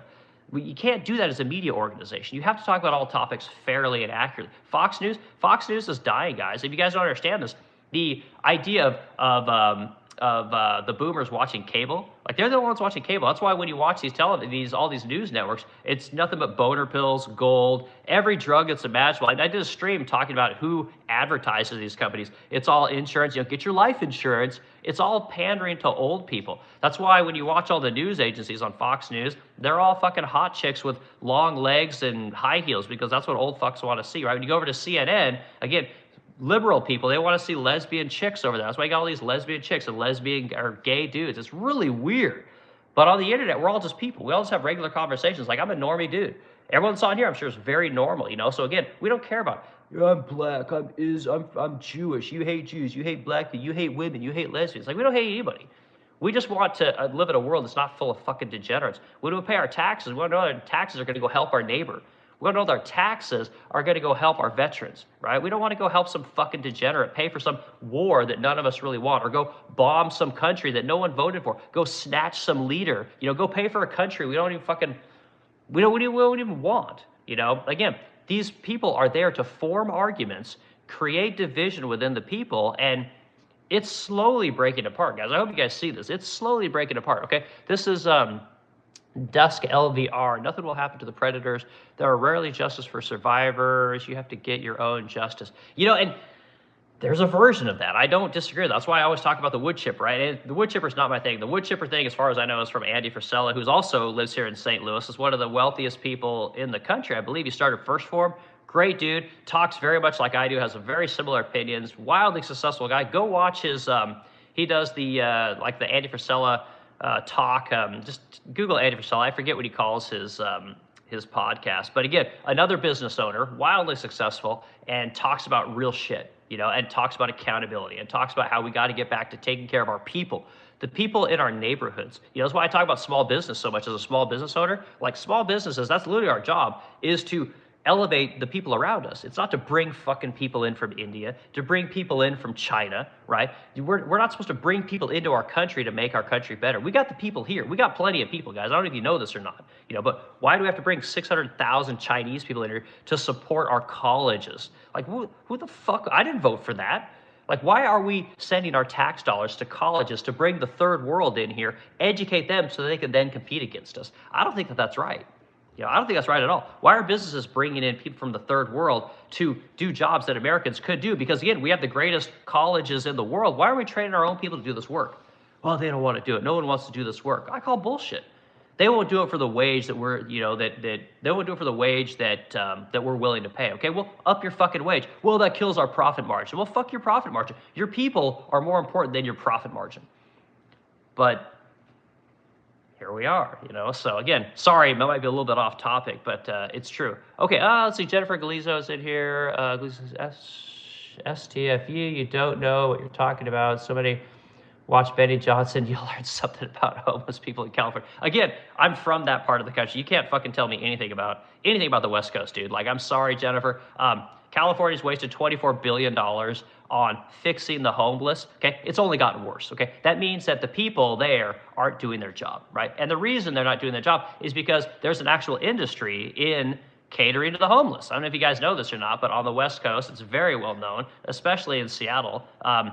There are people that make about $350,000 a year trying to work on the homelessness issue, right? They love to hire consultants and specialists and send your tax dollars to what are essentially NGOs, but they're here in America, to fix this problem. And again, you spent $24 billion in California to try and fix that problem, Jennifer. Where the fuck's the solution, right? Again, do you just keep electing the same people to stick it up your ass?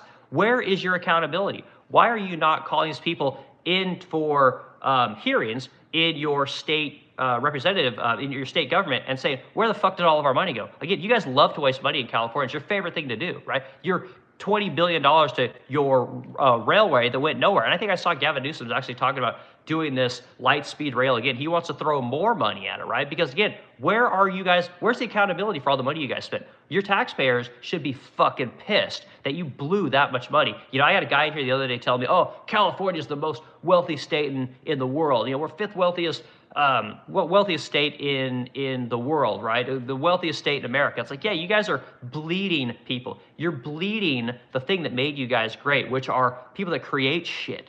You're gonna be left with nothing but degenerates and the fucking homeless, right? And then where's your money gonna come from? You're not gonna get it from the federal government anymore, right? Trump's gonna cut that shit off because he fucking hates you guys, right? Most of America hates California at this point. Again, most beautiful state in the world. I think it's a gorgeous place. I love California for its beauty. I love Napa Valley. I love going in there and going to fucking Silver Oak and Darien and Stonehill. Like, it's beautiful. But again, massive amounts of degeneracy. And that's not to besmirch the state, but you can't deny what's going on there. And again, as an Oregonian who watched people come up in the 90s and destroy my state, move up to Washington, destroy Washington, we got a whole entire coast of what I consider to be degenerates. My dad doesn't recognize Oregon anymore. He's lived there his entire life. He's 70 fucking years old. He can't believe what's happened in his lifetime. Okay, so slow your roll there, Jennifer. Okay, this is Beck Z. Jennifer, I thought you said you were unsubbing and leaving. Yeah, that's what these people do, is they love to talk shit. What they want is they want the interaction, right? Which is, again, I love talking to real people. Whether they agree with me or disagree with me, I don't care. It's just nice to have the conversation and talk about the issues.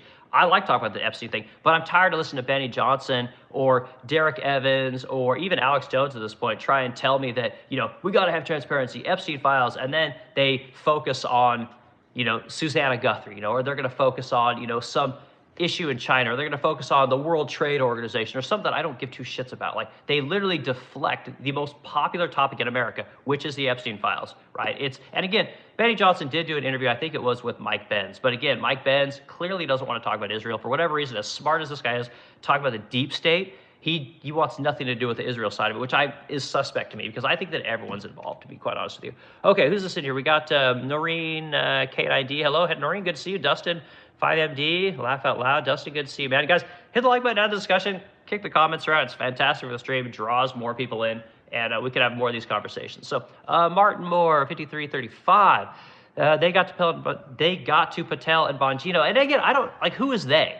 Like, I don't know who they is. Clearly, somebody got to them. Like, again, because I got more instances. I mean, here's Dan Bongino discuss the releasing and findings of the Epstein files prior to the Trump administration. Okay, February 2025. This is, again, Dan Bongino built his entire podcast on the Epstein files. Like, I don't know if you guys know this or not. It's not like he was a bounty of information. Like, the guy's just a hard talker. And again, I don't mind. I like Dan Bongino. What I don't like is you talk all this shit and then you go do this thing and then you come back and you do fucking nothing. And then you basically attack everybody as being anti-Semites, right? Oh, these are just people that don't like Jews. And like, what the fuck does that got to do with it? This isn't a Jewish issue. This is a you fucking talking shit, going and saying you're going to do something, coming back with your tail between your legs, and then attacking everyone else instead of saying, you know what, like, I can't fix this shit. That would have been the best thing you could have said, dude. He said, I got in there, I can't do it. Like, I need help. Like, get people together. Like, let's rally around Dan Bongino not being able to do something, but instead he comes out swinging, saying, fuck you, I did the thing, you didn't do the thing, you're a piece of shit, you're a loser, blah, blah, blah. He attacks everybody instead of forming a larger coalition to rally behind this guy's message. Doesn't want to do it, okay? So Dan Bongino stated about claims that Epstein had blackmail tapes, right? Again, we know that all this shit's true, guys. He fucking had blackmail tapes, okay? I'm not ever going to I'm not ever going to let the story go, okay? Clearly, he's let the story go now. Like, he doesn't care about it. And if you want to talk about it, oh, you're an anti-Semite. Like, I cannot fathom doing that to somebody. I cannot fathom saying, like, you come out and attack me, and I'm going to attack call you a racist, or you're anti-Israel, you're anti-Jewish, you hate a specific group of people. Like, that's disgusting. Like, I don't know why you would do that, okay? Another instance, here's September 2024 podcast. Bongino predicted the release of the Epstein clients list would rock the Democrat Party because, again, that's how these guys work. It's Republican versus Democrat instead of everyone's actually in on it, okay? It's going to wreck the Democrat Party, calling it a huge deal and insisting there is a reason they're hiding it. Yeah, Dan Bongino, there is a fucking reason they're hiding it. And we see in your emails as a very high up in the FBI that you were censoring information about anybody that was a celebrity, a former president, or a secretary of state, which, again, the Epstein transparency file says you cannot do. Why are your employees looking for clarification on who they should redact? Again, and who are these employees? Where is Congress saying, you know what, we have the email, unredact those names. Let's see who sent this email. Let's go ask them, why did you feel the need to ask this question? We got the email. We know who was the head of the FBI. That's Kash Patel. We know Dan Bongino was extremely high up in the FBI.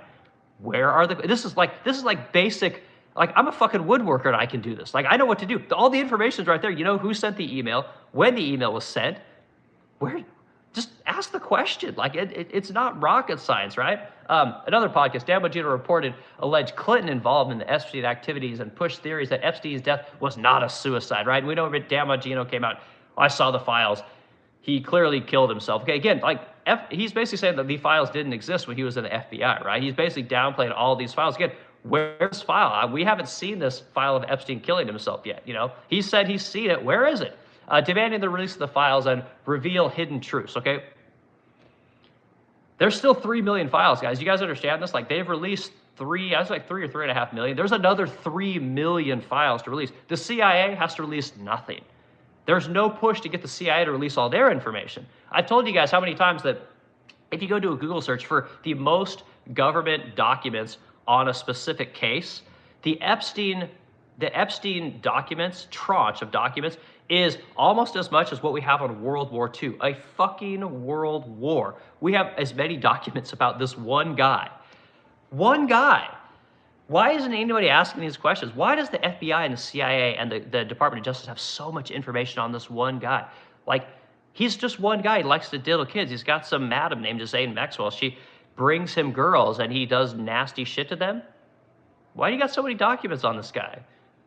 I mean, there's a million of these people. If it's just one guy who likes to diddle kids, like, a pedophile is not an uncommon thing, guys. I don't know if you know this. There's a lot of sick fucks in this country.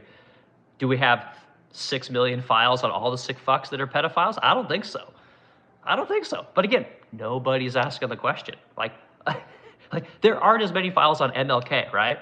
There aren't as many files on fucking JFK. Like one guy who liked to diddle little kids. Why do you got all this information on this guy? You know, it just happenstance. He just happened to, like, they just followed this guy forever, let him do this for 20 years, and they only arrested him once in, what, like 2008? Like, what's going on here? Doesn't anybody want answers to these questions? I sure would like to know. As a taxpayer, I would like to see my tax dollars not go to this. I don't want to spend money at the FBI to watch this guy for 20 years. I don't want to send money to the CIA to watch this guy for 20 years. Like, do your fucking jobs. Oh, he's worth more to us as a pedophile. Okay, great. Tell me that. Tell me that this guy is CIA. Tell me this guy is working with Mossad. Like, tell me anything. Like, but this, you're not telling me jack shit. You're telling me that there's a lot of smoke and there's no fire. Okay, I don't buy it. So anyway, so there's all these instances of these guys saying that they're going to go in there and they're going to do this thing, and then they get there and they do nothing. Like, I'm not okay with that. It doesn't work for me. Another Epstein episode. Epstein claims the government was withholding the Epstein client list due to powerful figures involved, urging its release to expose the pedophiles. Okay, Dan Bongino's exposed nothing, not a fucking thing. Kash Patel's exposed nothing. And these guys want to move on. They want to talk about, oh, we've helped all these people. We've looked into all these cases. And again, I don't care about that. You do the public thing because it puts the fear of God into the public, right? If you expose Jeffrey Epstein and all the people that were involved, guess what? You're not going to get a bunch of other people doing this shit because they know they can't hide behind their cabal of power. It's the same reason you publicly mass deport immigrants, because guess what? It deters the next round of people that want to come into the country. I don't know if you guys know, this is like how law and order works. This is how accountability works, but we don't want to do any of that. Focus on this thing over here, focus on that thing. You're a racist, you're a sexist, you're a misogynist, you're whatever. You don't like fat people, you don't like brown people, you don't like. It's like, I don't like the law not being followed. That's what I don't like.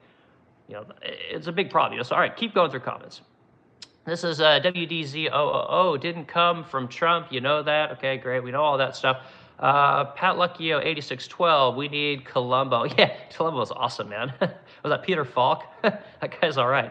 Okay, GMYQ5WK, you're back in here, man. Thanks for being here. I agree, thank you for speaking up. Okay, yeah, and again, I think it's a topic people care about, and again, hit the like button, add the discussion, and keep kicking there out. I'm going to try and run through comments. I got more stuff, guys. You guys want to know exactly who Robert Maxwell was? You want to know exactly who Ghislaine Maxwell was? Like, I got all kinds of stuff here pulled from my computer, and it's just clearly obvious what's going on. We don't have a lot of politicians pushing to expose this stuff. We don't have a lot of politicians yet that are saying, you know what, like, this doesn't look right.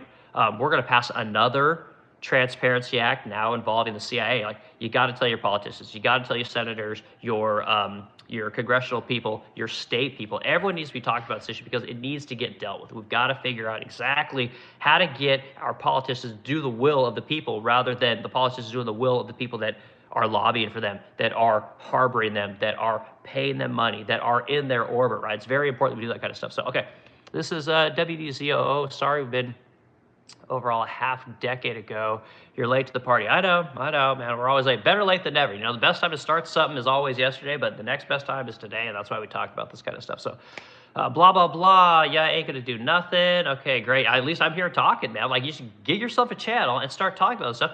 Blow it up, turn it into something, and then you carry your issue forward. Like I said, my issue is business, painting furniture, building furniture, all these kind of things. That's what I do. I also like to talk about current events a little bit because, again, I'm a person, right? I'm not some personality on YouTube that's, oh, I just make furniture. Let me talk about furniture. I'm going to entertain you guys. Look how funny I am. I fell down. This is so great. But I don't do that stuff, man. Like, it's real people. So I like this stuff. Okay, Jennifer, we're going to go blast through your comment. We're going to move through another comment. So we got DB11A22. How many billionaire bootlickers, too many billionaire bootlickers? It sure seems like that. Again, it seems like the richer you get, the more susceptible you are to blackmail, to this honeypot thing, to degeneracy. That's what it seems like to me. I don't understand. I'm not a billionaire. I don't know any billionaires. But again, like, I work with a lot of wealthy people, like a ton of wealthy people. And again, all these people that I work with, they seem normal.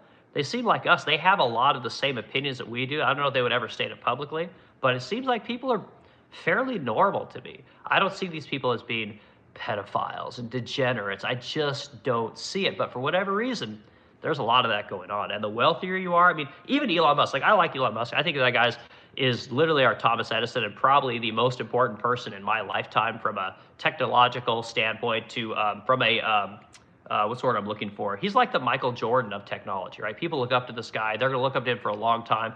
But even he is prone to this weird, degenerate kind of behavior. And again, the guy's got like 10 kids from 10 different women. The latest one is that Ashley Sinclair chick. Like, that chick clearly that chick's clearly weird and super prone to attention-seeking behavior. Like, she loves to be in the spotlight, loves to be heard and seen, and all these kind of things.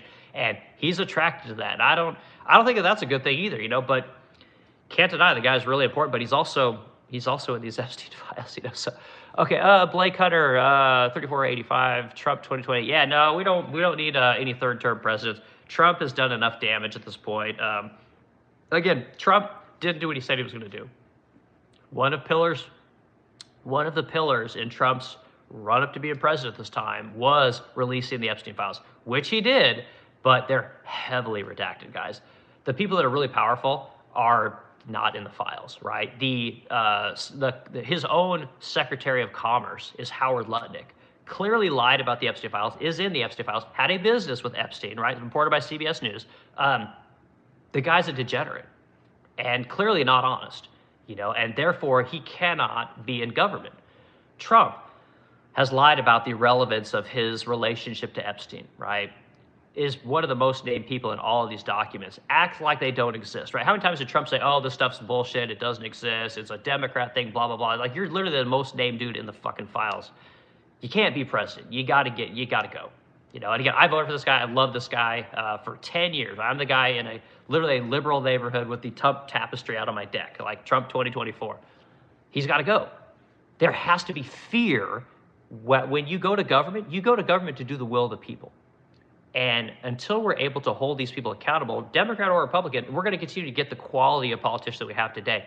They're going to continue to be susceptible to blackmail, susceptible to honeypots, right? Susceptible to some kind of influence that is not would not be okay with the general public. And we don't want to do that, you know, for whatever reason. I can't figure it out, you know, I don't know why. But clearly it's happening, you know. So, okay, let's see, we got, this is Pat Lucio, 86-12. How do you know you're working for? Who do you think you're working for? Again, I work for the people that buy my furniture. That's all I work for. You know, so again, when you go into government, you work for the people that elect you, right? These are your constituents. That's how government works. You don't work for the person that, you know, when I elect Josh Hawley here in Missouri to be the politician, I don't expect him to do what's in the interest of Indiana. I don't expect to do what's in the interest of New York, right? I live in Illinois. I didn't vote for Tammy Duckworth. I think she's a fucking piece of shit. But again, when you vote for that, I don't expect her to work for the state of Oregon, when she's a representative or a senator for the state of Illinois. Like, you work for the people that vote you in office, right? Plain and simple. But that's clearly not happening. Okay, Athena 4251. People have to stop pretending it's the party. Both sides. Yeah, and again, like I said, Athena, you're 100% right. I think both groups are absolutely disgusting, and I don't know why people can't seem to wrap their heads around this. Like, it's like, well, this guy did this thing that I like, therefore I'm going to look the other way when he does something that I don't like. No, you can't have that, guys. You cannot have that, right? If you're one of these lefty people that, you know, loves virtue signaling about how great, you know, being gay is, or how people with nose rings are amazing, and how if you got facial tattoos, businesses should hire you anyway. If you're one of those people, like, okay, great.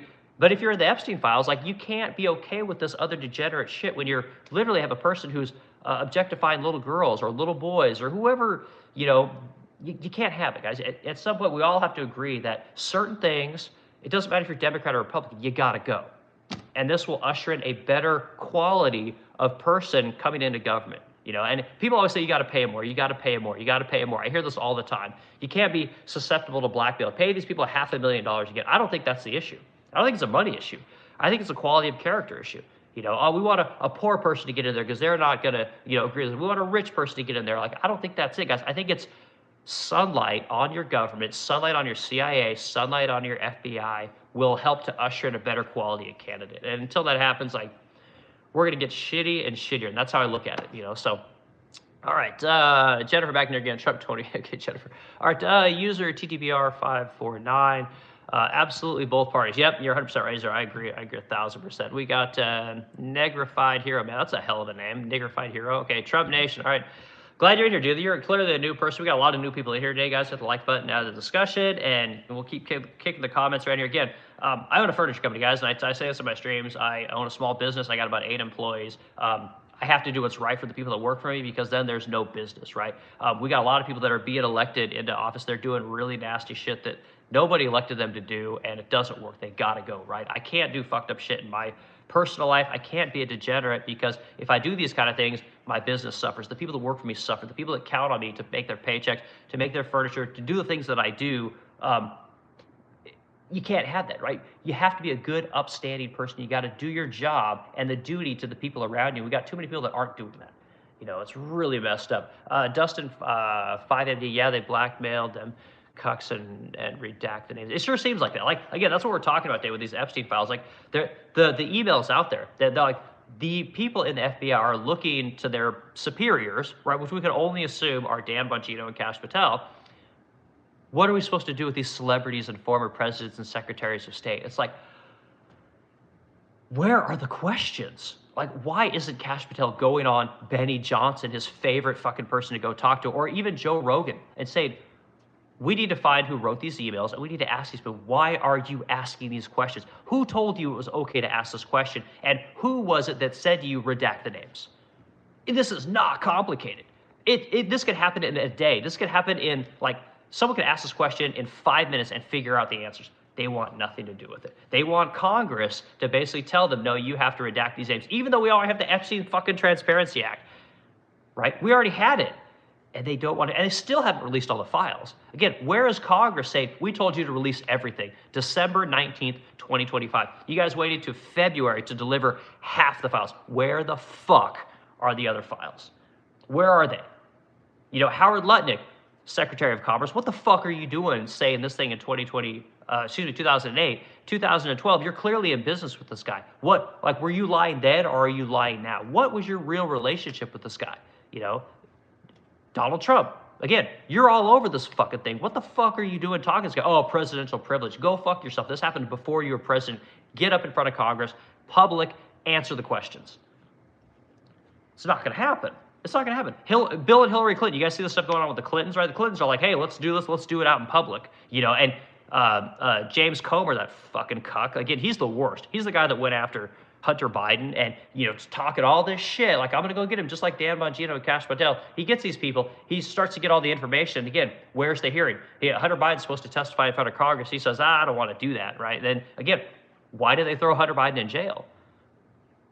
They didn't do it, right? They threw a lot of other people in jail when the Democrats were in power. When the Republicans are in power, they're talking all this shit because it's good for Benny Johnson. It's good for their public profile. It's good for Fox News, right? The people that they really care about. Not so good for the taxpayer, okay? The Clintons are like, let's do this in public. James Comer's like, nah, we're going to do it in private. We'll release the audio. We'll release the transcript, right? Like, fuck you guys. You work for us, James Comer. Suck my dick. I pay your fucking taxes. I pay your salary, dude. I'm part of is there anybody in America that doesn't want these hearings to be public? Anybody? Is there anybody in the stream right now that doesn't want to know what the Clintons are saying live and on television? Because I'll tell you guys who doesn't want to know. Fox News doesn't want to know. CBS News doesn't want to know, right? Benny Johnson doesn't want to know. Anyone in Congress doesn't want to know. Your senators don't want to know. Your president sure as fuck doesn't want to know. Because guess what? Trump was hanging out with Clinton at the same time. And again, if Clinton gets real candid about it, the public will forgive Clinton for what he did, right? He'll never forgive the person that doesn't want to tell the truth. The person that actively is obstructing investigation, is actively trying to hide what was going on. The public is very forgiving. If Clinton comes out and starts naming names, the country will forgive this guy. Again, the guy's getting blowjobs in the White House, and most of us were like, yeah, man, yeah, that's fucking awesome. I wish I could do that. I want to get, blowjob in the White House. Playing saxophone out there, the coolest fucking president ever existed. Like, people gave this guy a lot of grace. I don't know if you guys know this, but now he's this tired old man who clearly did a lot of nasty shit. And again, like Trump, Clinton's vice was chasing chicks, clearly. Because again, his marriage wasn't a actual marriage. It wasn't like these two loved each other. They had a public marriage, right? Meaning they kept it on the up and up in public. In private, they were clearly both not the greatest people, So I think it's all obvious. So again, I want this hearing with the Clintons to be public. I think most of the America wants this to be public. But you guys notice that people in politics don't want it to be. They want to control the narrative, right? And even if even if we're somehow able to get this thing to be public, enough people say, you know what, you guys need to make this public. Even if that happens, they're going to do everything they can to not ask the specific questions that we as the public want answered, right? Because I guess Clinton's in the thick of it, 100%. There's no doubt about it. So I don't know, man. We're in a tough spot, guys. Okay, red rum, man. That's awesome. That's Kubrick, man. That's The Shining. That's a great movie. Okay, niggerfied is a what's a? You guys say all these words. Like I hear all these words and I don't know what any of this shit means. Like what's a felcher? I hear these young people talk, on streams, and they say things I've never. Like you guys ever heard this word mud shark? Like every time I hear that, I just die laughing. And it's like, who comes up with this shit? Like I can't even. I don't know, guys. I don't know where this language comes from. Okay, Joe Killer IP 6505. Where did he find the lamp? So the lamp was sent to me by my mother. I don't know where she found it. I think that most of the stuff, like again, it probably came from China. Some American guy had an idea and it got it licensed probably. My guess is probably made in China by some licensed people that had to deal with whatever the production company is, 20th Century Fox. Whoever made the movie would license this stuff. You could also buy if you guys are fans of National Lampoon, you could buy the ear mugs. I guess they're like the Wally World mugs. You could buy those, but again, they're all like officially licensed, so they cost a fortune. My guess is this lamp probably cost a fortune because it was licensed. My mom sent it to me as a cool gift, and I put it in all my streams. It's kind of one of those like identifiable things. People like that kind of stuff. They can identify with it, but it's pretty sick, right? I mean, it's got the fishnet and everything's there. I mean, it's a really nice, high quality shoe. I mean, it's pretty legit if I'm being completely honest. I think my mom did a good job. Okay, but again, I'm sure if you just you just typed in, Christmas Story leg lamp replica, you can probably find some pretty cool stuff, So, all right, so Dustin M5D, yeah, South Park episode hit on the nose like 20 years ago. Yeah, and you guys, that's another thing. Like, it's how like all this shit's rigged and it's all a joke because we've been talking about this stuff forever. I mean, how many times has South Park, the guys over at South Park, parodied something that was happening in society 10, 15 years ago, and now suddenly we're talking about today like we've just discovered it. Like, no, we've been talking about this shit forever.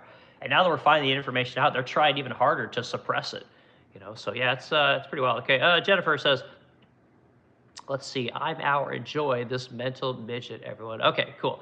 Well, again, I appreciate everyone being here. Like I said, I enjoy having the back and forth with you guys and talking about issues that I think are really important that are unrelated to woodworking, unrelated to business, unrelated to the bulk of what's on my channel, because I think we're all real people. We all can have other interests other than this one specific thing that we're kind of known for. So, okay, this is who we got here. We got Tony Stone, 10K, a white Jew from Australia. Okay, what's wrong with that? I'm Jewish and I'm from Australia. Okay, this is Philip 457. Again, that's cool, man. Like I said, Jews are freaking awesome people. Jews do a lot. Like, okay, you guys might not like this. YouTube might not like this, but I kind of think that different groups of people are good at different things. It doesn't mean that you can't have groups of people that are good at all kinds of things. You absolutely can. And that's the great thing about America is we have so many different groups of people that we can learn to be good at different things, But like every race kind of has something that they're just like known for. And again, it's not a stereotype or a racist thing, but I mean, it's what it is. Like white people, say what you will about us, but we're kind of known for creating shit. And again, I think it's because we live here in America, we have so much freedom. I don't think it's like we're smarter than black people or we're, more creative than Jewish people or we're better than Indian people. I think it's where we live here in America. We have this thing, like black people, clearly the best athletes, the best entertainers. I mean, got the most like soul and like pizzazz of anybody, But then you could find like cross-racial things and all different kinds of people, like Indian people, clearly the best managers. I don't know if you guys know this, but all your major companies, they're all run by Indians. They make the most money out of anybody in America, right? And that's the cool thing about this place is these people come here, they are known for doing this thing, and then they just fucking crush it, It's not. Indians, the highest demographic of earners in America, you're going to have low-life Indians. You're going to have Indians that are bottom feeders and, degenerates and whatever. So you're going to have that in any kind of a race, but they are obviously very good at managing companies. I mean, the guy that runs Microsoft, the guy that runs Google, the guy that runs, I always forget all the companies. Like, there's so many of them, and they're clearly good at it. The guy that runs, Microsoft. Like, I think I already said that one, But it's like it's wild. Like these groups of people, like Jewish people, are known for being lawyers. Like they're known for being in government. They're known for being overrepresented in education. Like again, like it's undeniable, But doesn't mean it's bad. Doesn't make you racist or an ist. It just it's okay to notice these things, you know. But then again, you're gonna have Jewish people that suck off the government, that are low income people. Like that's the great thing about America is we have all these groups of people here, and everyone learns from everyone. I think that's what makes this country great, you know. So I get annoyed when people say, "Oh, you don't like Jews, you don't like black people, you don't like white people, you don't like this group of people." And I think it's bullshit. This is America.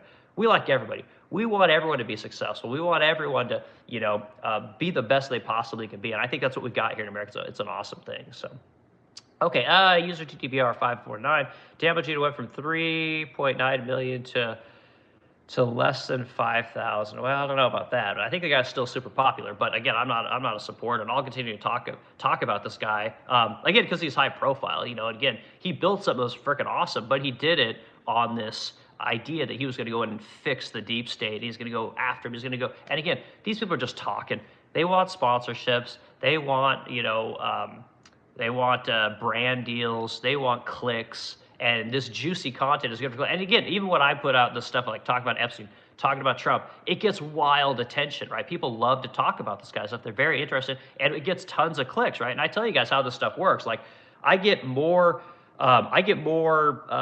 What's what I'm looking for? Clicks and comments and watch hours and stuff here on YouTube doing this kind of content than I do for any of my woodworking stuff, right? Which is, again, it's one of the reasons I do it. It is popular, but I really like to do it, you know? So this is the game, guys, and I don't know if people understand this. So Amnik Eudes is I'm purple. Okay, I'm not sure what you're saying there. I guess that means you're in the middle. Like I said, I'm purple too. I think I'm in the middle. Like, I'm not blue, I'm not red. I'm kind of in the middle. I just want people to follow the rules. I think the way that our government works is that we tend not to follow the rules on issues we care about. We just look the other way rather than being subject to things we absolutely hate and forcing our Congress people to change the rules. So, which is how it's supposed to do. Okay, let's see. Pat Lucio, 8612. What is normal? Yeah, I got no fucking idea what's normal. I think normal is just working for the American dream, guys. That's what I think normal is. I think, you know, trying to get a house, you know, 2.5 kids, white picket fence, a dog, you know, maybe 2 cars in the driveway. I think that's normal. You know, working a normal job, I think that's normal. Okay, let's see. We got Nigrified. What a great name, Nigrified Hero. God dang. Okay, you can't whack the son of man and think life's gonna be easy. Okay, I'm not sure what's going on here. So let's go from new person. That says Danka. This is Dank O's NS6582. Dude, spitting facts. Yeah, I don't know if I'm spitting facts or just how I see things. We got Flawlessly Gertie. Great name. Elections. Outcome. Your candidate wins. The state opposes your view on others. Outcome 2, your candidate loses. The state opposes views. Yeah, that's what works. It's like shitty candidate or shittier candidate. Whenever the deep state and the people that are in power want to move forward, moves forward. Like, you guys are fighting about abortion. Like, you guys are fighting about tax cuts. You know, you guys are fighting about, you know, whatever your, you know, ancillary issue is. The goal, guys, is to take your money. You know, and again, and Benjamin Franklin said it, I say it all the time. When the citizen realizes they can vote themselves money, it will herald the end of the republic. And this is what it's all about. It's literally about money. And again, until you get the poor people saying, you know what, I don't want federal money, and you get the rich people saying, I don't want federal money, you guys are fucked. You're fucked. That's all there is to it. You're never going to win because you guys are fighting about who's going to fuck you least when you're getting fucked no matter what.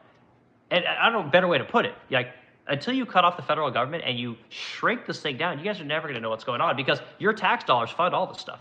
Funds every bit of it. Like, it's an unbreakable fact. And I don't know.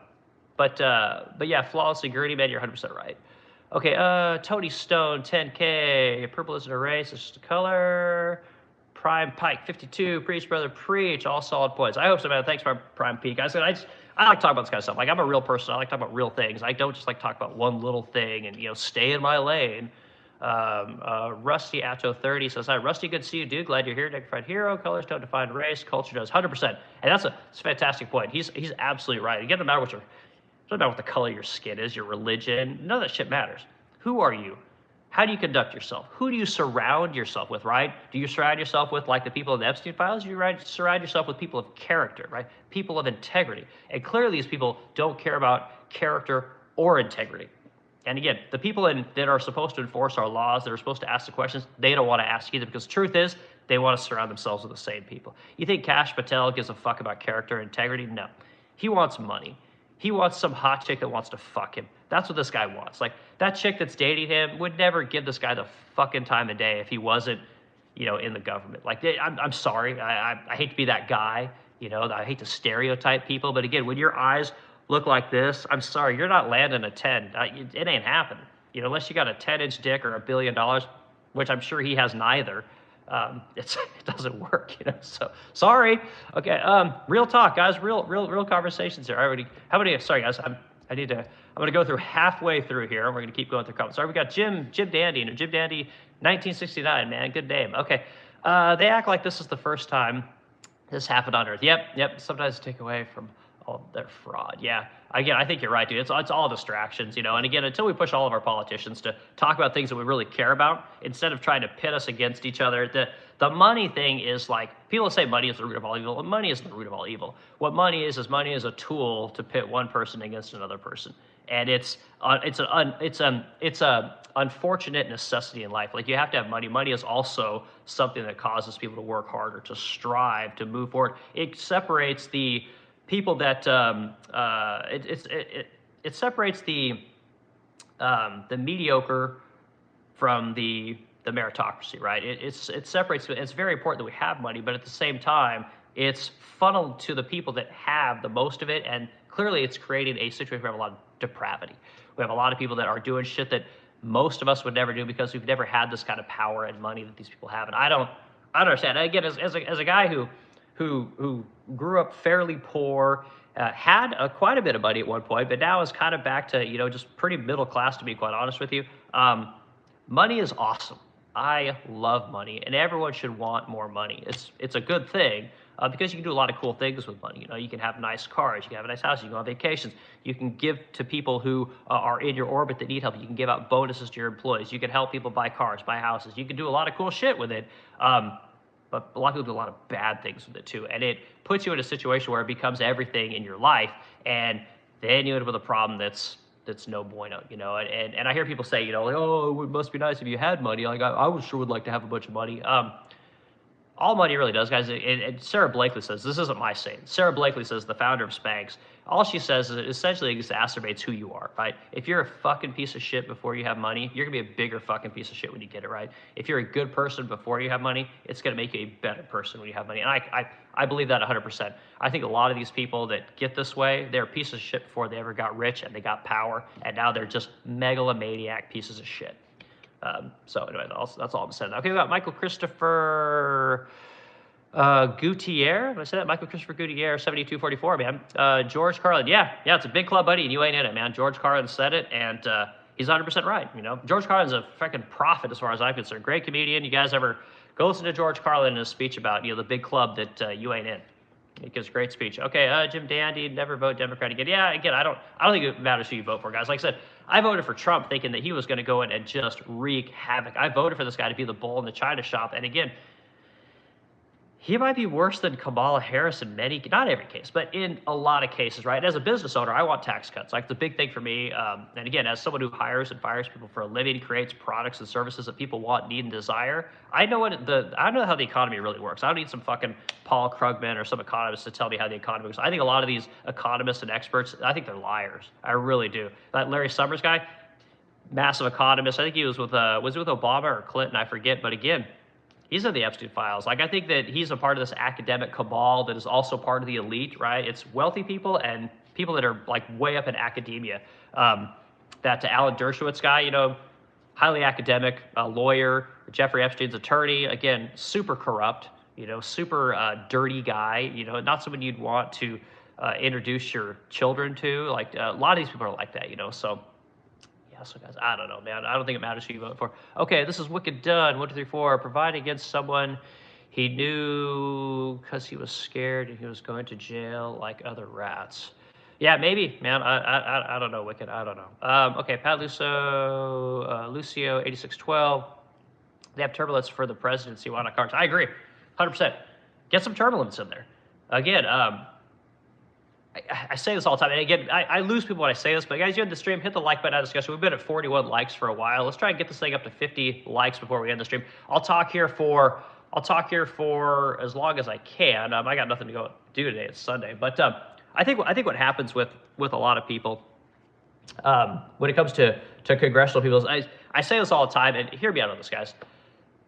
All of your jobs were sent to the third world. I don't know if you guys understand this or not, but in 2001, China was admitted in the WTO, right, the World Trade Organization.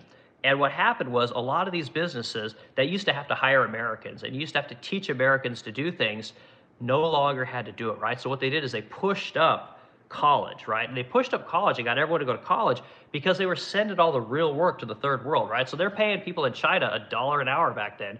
They should have been paying you guys about 18 bucks an hour, right? Now they pay China $2.50 an hour. They should have to pay you $32.50 an hour, right? So that delta is essentially about 30 bucks.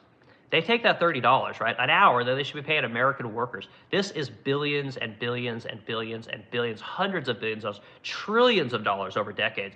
All that money they should be paying you guys, they pay it to politicians. They pay it to shareholders. They pay it to other wealthy people. Did you guys know that most of the stocks in America are owned by the top 10% of Americans? Like something like 90% of all stocks are owned by 10% of people. The real estate, most of the real estate is owned by the top 10%, right? These are all the people that have all the money, and they're just passing money around to each other. They're making a lot of their products in the third world. They're bringing them back here. They're selling to you guys cheap instead of giving you American jobs, right? Instead of paying you American wages, American benefits, American regulations, right? They're not doing any of that shit, and they're using that money to buy politicians.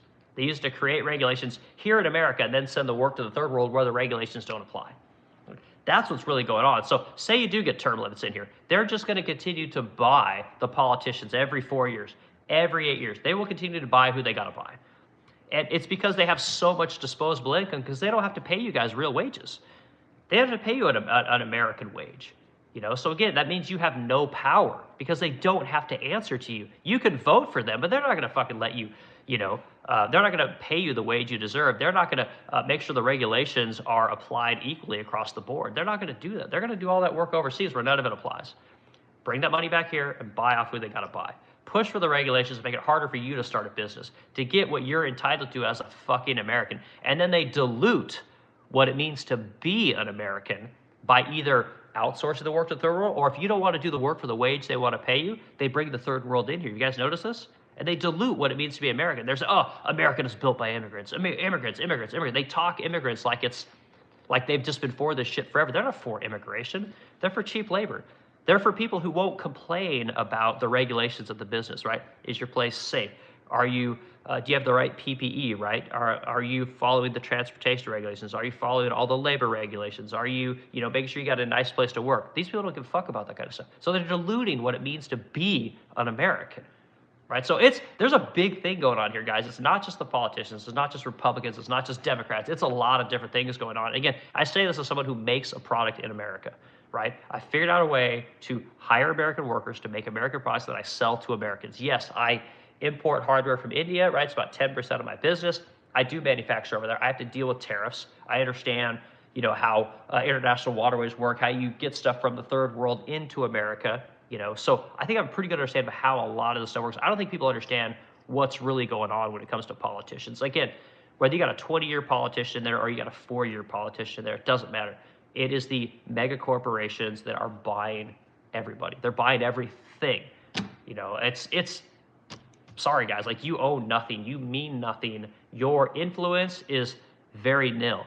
The only reason you guys have a voice at all is because of what we're doing right here, right? It's because of places like X. It's the only reason we have a voice today. And it's, again, you don't have a voice on cable news.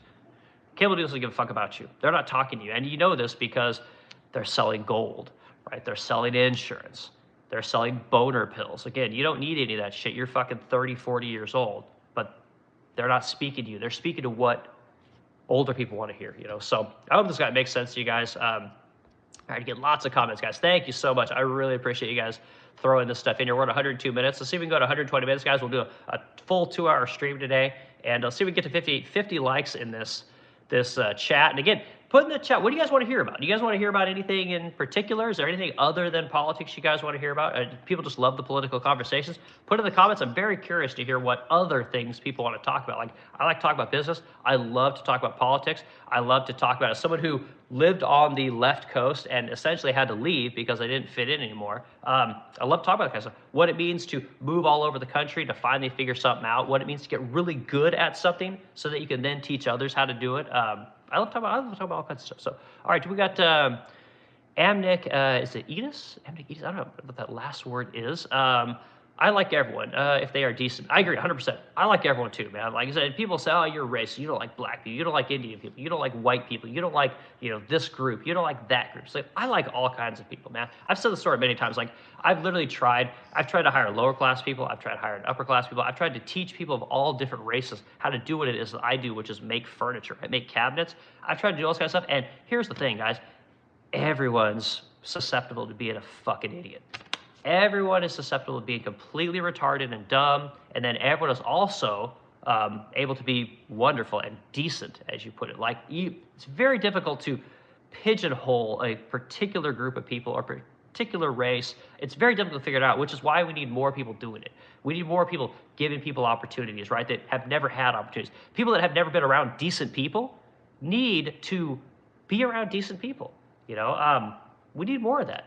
But again, if you have corporations that just send all the work to the third world, it's like, how are we going to teach people how to be decent? How are we going to show people what decency even looks like? And again, people are basically relegated to these groups. Like we got this thing here in St. Louis. It's essentially this north and south line here at Del Mar, where you've got the wealthy, elite, educated people around WashU, and then you got the shitty, essentially black population of fucking people that get no opportunity, to get nothing, to have to live in this shitty, terrible place, which is essentially this little town called Jennings, right? There's this education line right here, and again, these people will never get the opportunity. They're on the north side of that line, right? You're never going to get them coming into the educated area looking for jobs, getting businesses. It doesn't work that way. They're just relegated to welfare. It's fucked up. It's horrible. And that's the kind of stuff we have going on here, again, because you got a lot of people that aren't that decent. Everyone talks about being decent, and they love to, project how wonderful they are, how virtuous they are. But when it comes time to actually do it, doesn't happen. Same thing with this Dan Bongino, this Kash Patel guy. Talk a lot of shit, man. And the minute you get the opportunity to be the thing that you're talking about, you fold like a deck of cards, and it's horrible, So again, great comment. I appreciate what you're saying there. Okay, this is Max BX8 BWL Trump. But everybody, is today the Super Bowl, guys? Like, I don't follow sports at all, but I heard today's Super Bowl. Is that correct? You guys, someone put that in the comments. I do know if that's correct. Martin Moore, 5335, Jim Dandy, decades of it. Okay, we got Tall Glass of Fokker. Great name. Okay, this is like an NPR slideshow. I don't think this is like NPR, man. Like I'm one of those people. Like I'm like, get rid of NPR. Like that shit's got to go. Like I don't like state sponsored anything, man. Those guys like. Yeah, let's not talk about NPR. I'm glad they're defunded. Okay, let's see. User TTBR59. User TTBR549. You've been in here a bunch. I appreciate it, man. I appreciate hanging out, adding the conversation, putting your comments in there, guys. I appreciate you guys continue to talk about, even if you don't agree with me, disagree, or if you agree. Like, I just appreciate the back and forth. It's very helpful. Okay, if your job was close to me, I would apply for work inside of retirement. If your job was close to me, I would apply for work instead of retirement. Gotcha. Yeah, like I said, I think my company's awesome. I think what I do is fantastic. You guys go to resplendentcrow.com and look at what we do. I mean, we make furniture. We're a furniture company.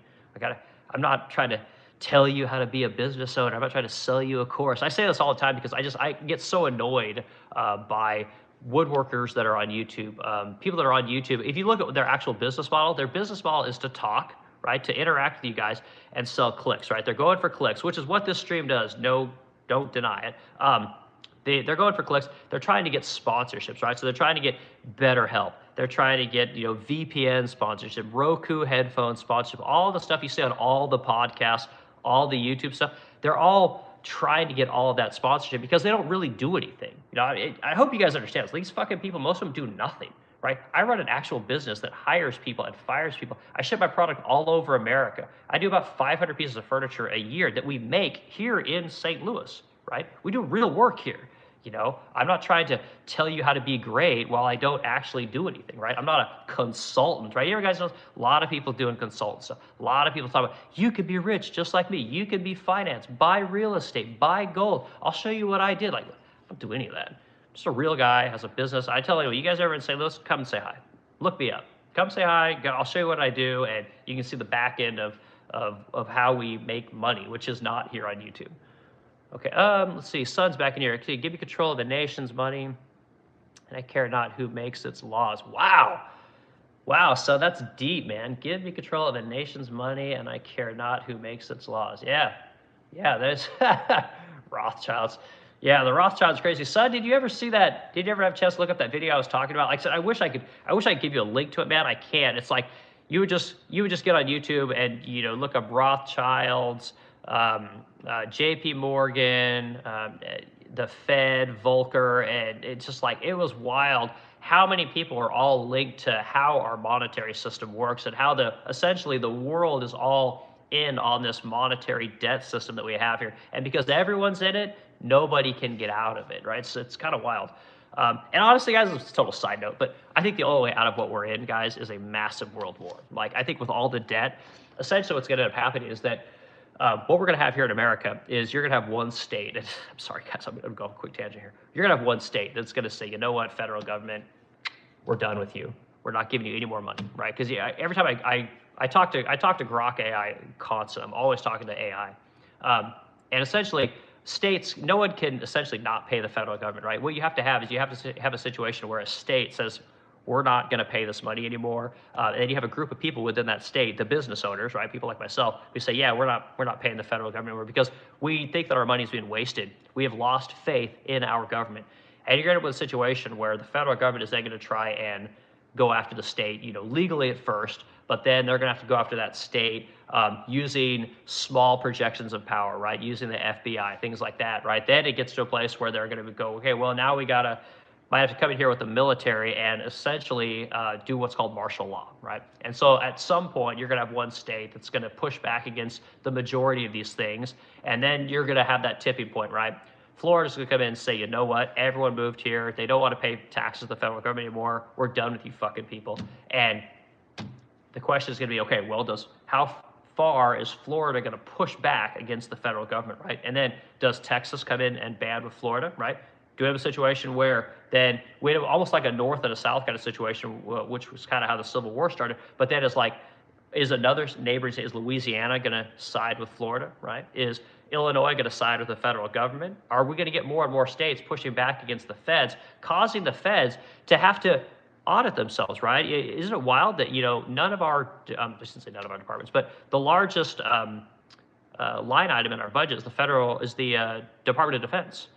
They haven't passed an audit in, I think it's like 8 years at this point. Like, again, if you didn't pass an audit as a taxpayer, the IRS would be up your ass with a fucking microscope, right? The IRS would be threatening lawsuits to get you. They would put liens on everything you own. They put fucking liens on your kids to get taxes, right? They put your kids in a fucking child labor camp to get their taxes. They will do anything that they have the power to do to you as a citizen, but they won't do the same thing for themselves. And this is a major conflict between what the citizen has to do and the federal government has to do, right? This is essentially taxation without representation, okay? And this is what literally caused the Civil War, So I think this is what's actually going to happen. I just total side note, guys, but I think this is getting ready to happen. You're seeing a lot of people moving to the state of Florida, right? You see a lot of people went to Texas. All these people that are here that are from California, talk about how great California is. Like, I hate to tell you guys this, but all your fucking people that are creatives left your state.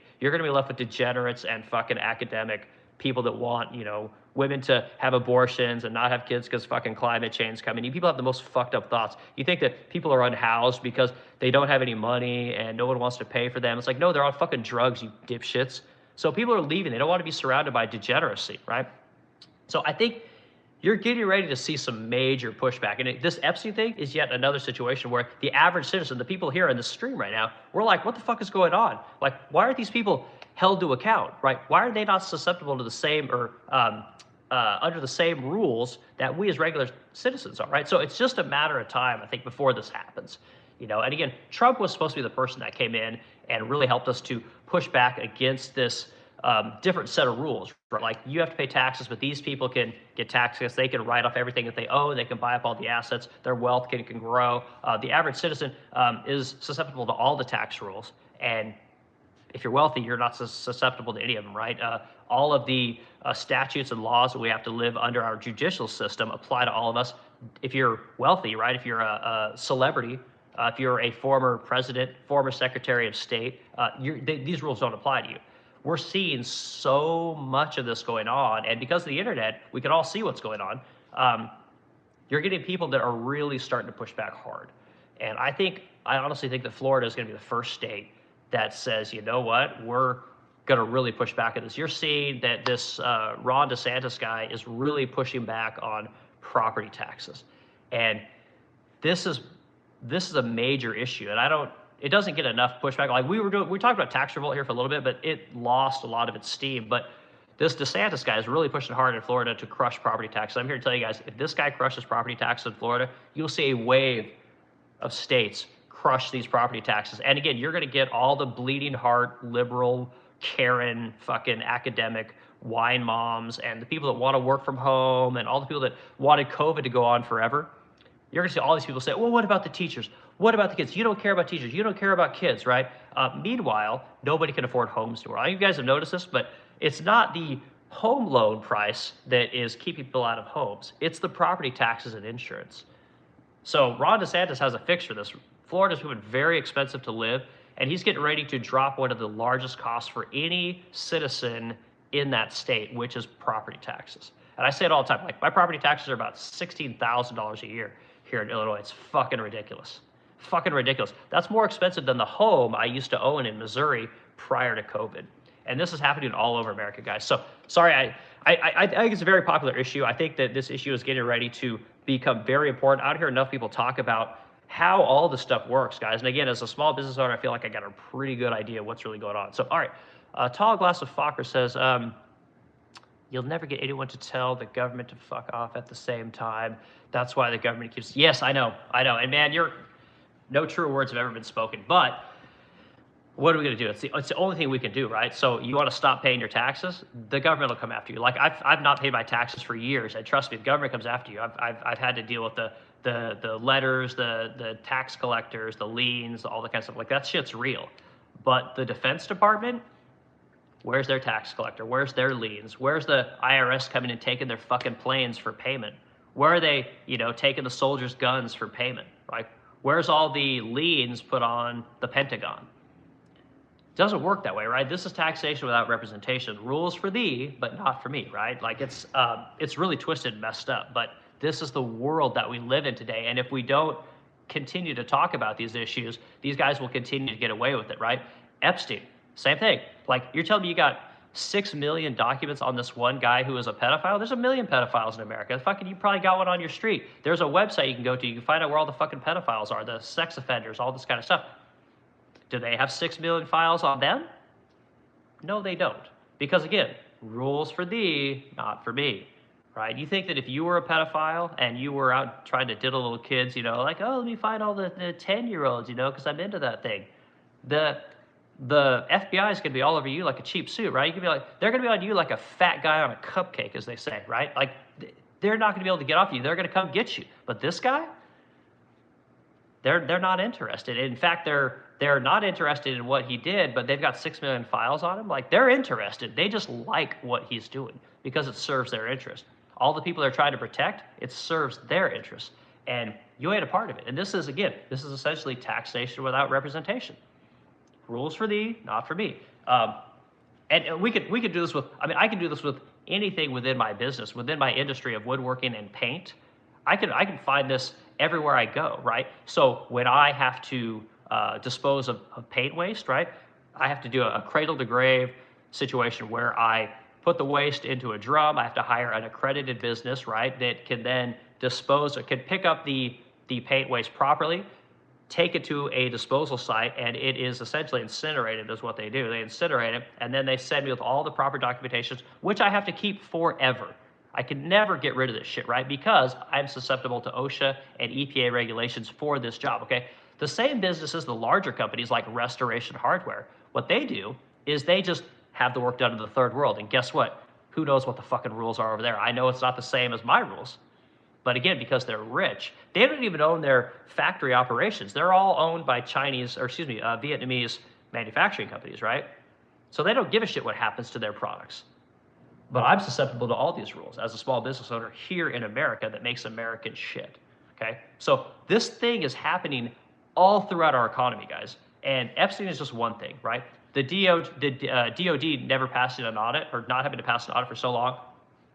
It's everywhere. All small businesses in America that want to sell American-made products, we're susceptible to every fucking rule that has ever existed. Meanwhile, the companies that call themselves American businesses like Apple, Nike, they make all their shit overseas, so none of the rules apply to them. It's all massive. And again, I don't. People like Benny Johnson, they don't own real fucking businesses. They talk for a living. They don't actually make anything here in America. They go do interviews and they go talk about, I care about Donald Trump and I care about this politician and I'm going to go after the pedophiles and we're going to talk about all these issues. They never do anything because they've never actually done anything in their lives. They got good at talking and having access to people in power. The people that are in the Epstein files, by the way, these people, it's all connected, guys. They don't really do anything. The minute you start having to operate in America, abiding by all of America's rules, you understand how difficult it is to be an American in America. You're so subject to everything. Every rule and regulation we have, you're subject to all of it. The people in power, the people that are really high up in the industry, they're not susceptible to it. They're not. None of the rules apply to them, which is it drives me crazy. So, all right, keep going, guys. I'm gonna keep going through comments. And again, thank you so much for hitting the like button. We're 47. Let's get to 50 likes. I said I'm almost to an hour 20. I gave you guys 2 hours this morning. I'm sure my wife's super pissed. I did get my wife down here on my stream. She's hilarious. You guys will be stunned. My wife is a stunner. She is so beautiful. I don't want to break the internet. Okay. Oh, this is S James. SM. Oh, God, dude. I don't know. You're Stormtrooper. S James Stormtrooper, maybe. So, I don't know. Hopefully. Oh, okay. Good guy, bro. You can't even spell. Okay. Again. This is the internet, guys. Spelling doesn't matter.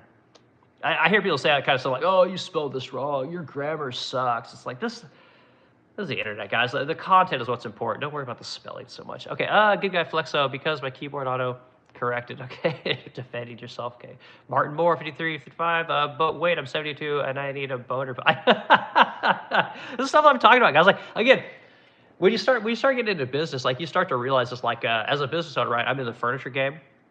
So what I do is I basically sell to white affluent women. If you're being completely honest, right, this is gonna be people that are like 40 and older, right? I'm selling to designers. These are gonna be women that are in the design space, right? I'm not gonna go, advertise at a monster truck rally, right? Like, I'm not gonna advertise here on YouTube, like, because these are predominantly male places, right? Again, the product that you sell and where it is advertised says everything about your product and the people that are watching the content where the product is being advertised. It's everything, So again, just watch the advertisers, and in anything that's on television, you'll know exactly who the customer is, So it's super transparent. And again, when money's involved, very difficult to lie or be virtuous, especially when it's real money that you have to make. If money is given to you, you'll do all kinds of dumb shit. I've talked about that as someone, like, I've had tons of money that I just wasted doing dumb shit because it was essentially given to me as opposed to earned. All right, who else we got? Here's a new one. We got International Scout. Oh, no, International Scout Harvester. You were in here before. Before I read your comment, International Scout Harvester, the Scout SUV, the electric SUV, is fucking amazing looking. But God damn it, why do they have to make it electric? Why don't they just bring back a beautiful vehicle like what Scout's trying to do? Bring that vehicle back here and just make it a legit off-road vehicle, okay? Like just make a real vehicle. But they're bringing back this, like, was it like a 4-cylinder engine in it and like an EV motor? Like, this, I can't. People lost their fucking minds about this EV stuff. Like, EVs are great if you want to go to and from work, right? You want to go to the grocery store and come back, right? But this idea that what outdoor, like, wheeling enthusiast is going to buy that fucking thing? Like, again, amazing design. It looks absolutely amazing, but God damn it, did they fuck up the drivetrain on that thing? So, okay, let's read your comment. International Scout Harvester. Let's see. Get used to a weaker and more volatile dollar. Most asset markets in America are being buoyant the past year, but the greenback has lost 1/10 of its value since the peak. And yeah, well, and again, like, International Harvester, the Sun's in here. Sun knows all about this shit too.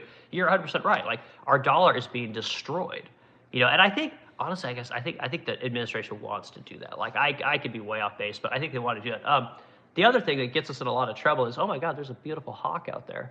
We have a lot of red-tailed hawks here. So like, my house is above the trees, which is really cool. So we get a lot of cool birds in here. But yeah, there's 2 hawks over there. Yeah, there you go. See, I guess, damn it, off the window. Sorry, guys. So yeah, so the dollar's being extremely devalued, and the only thing that's going up are assets, right? Like houses, real estate, gold, these kind of things, because we keep printing money.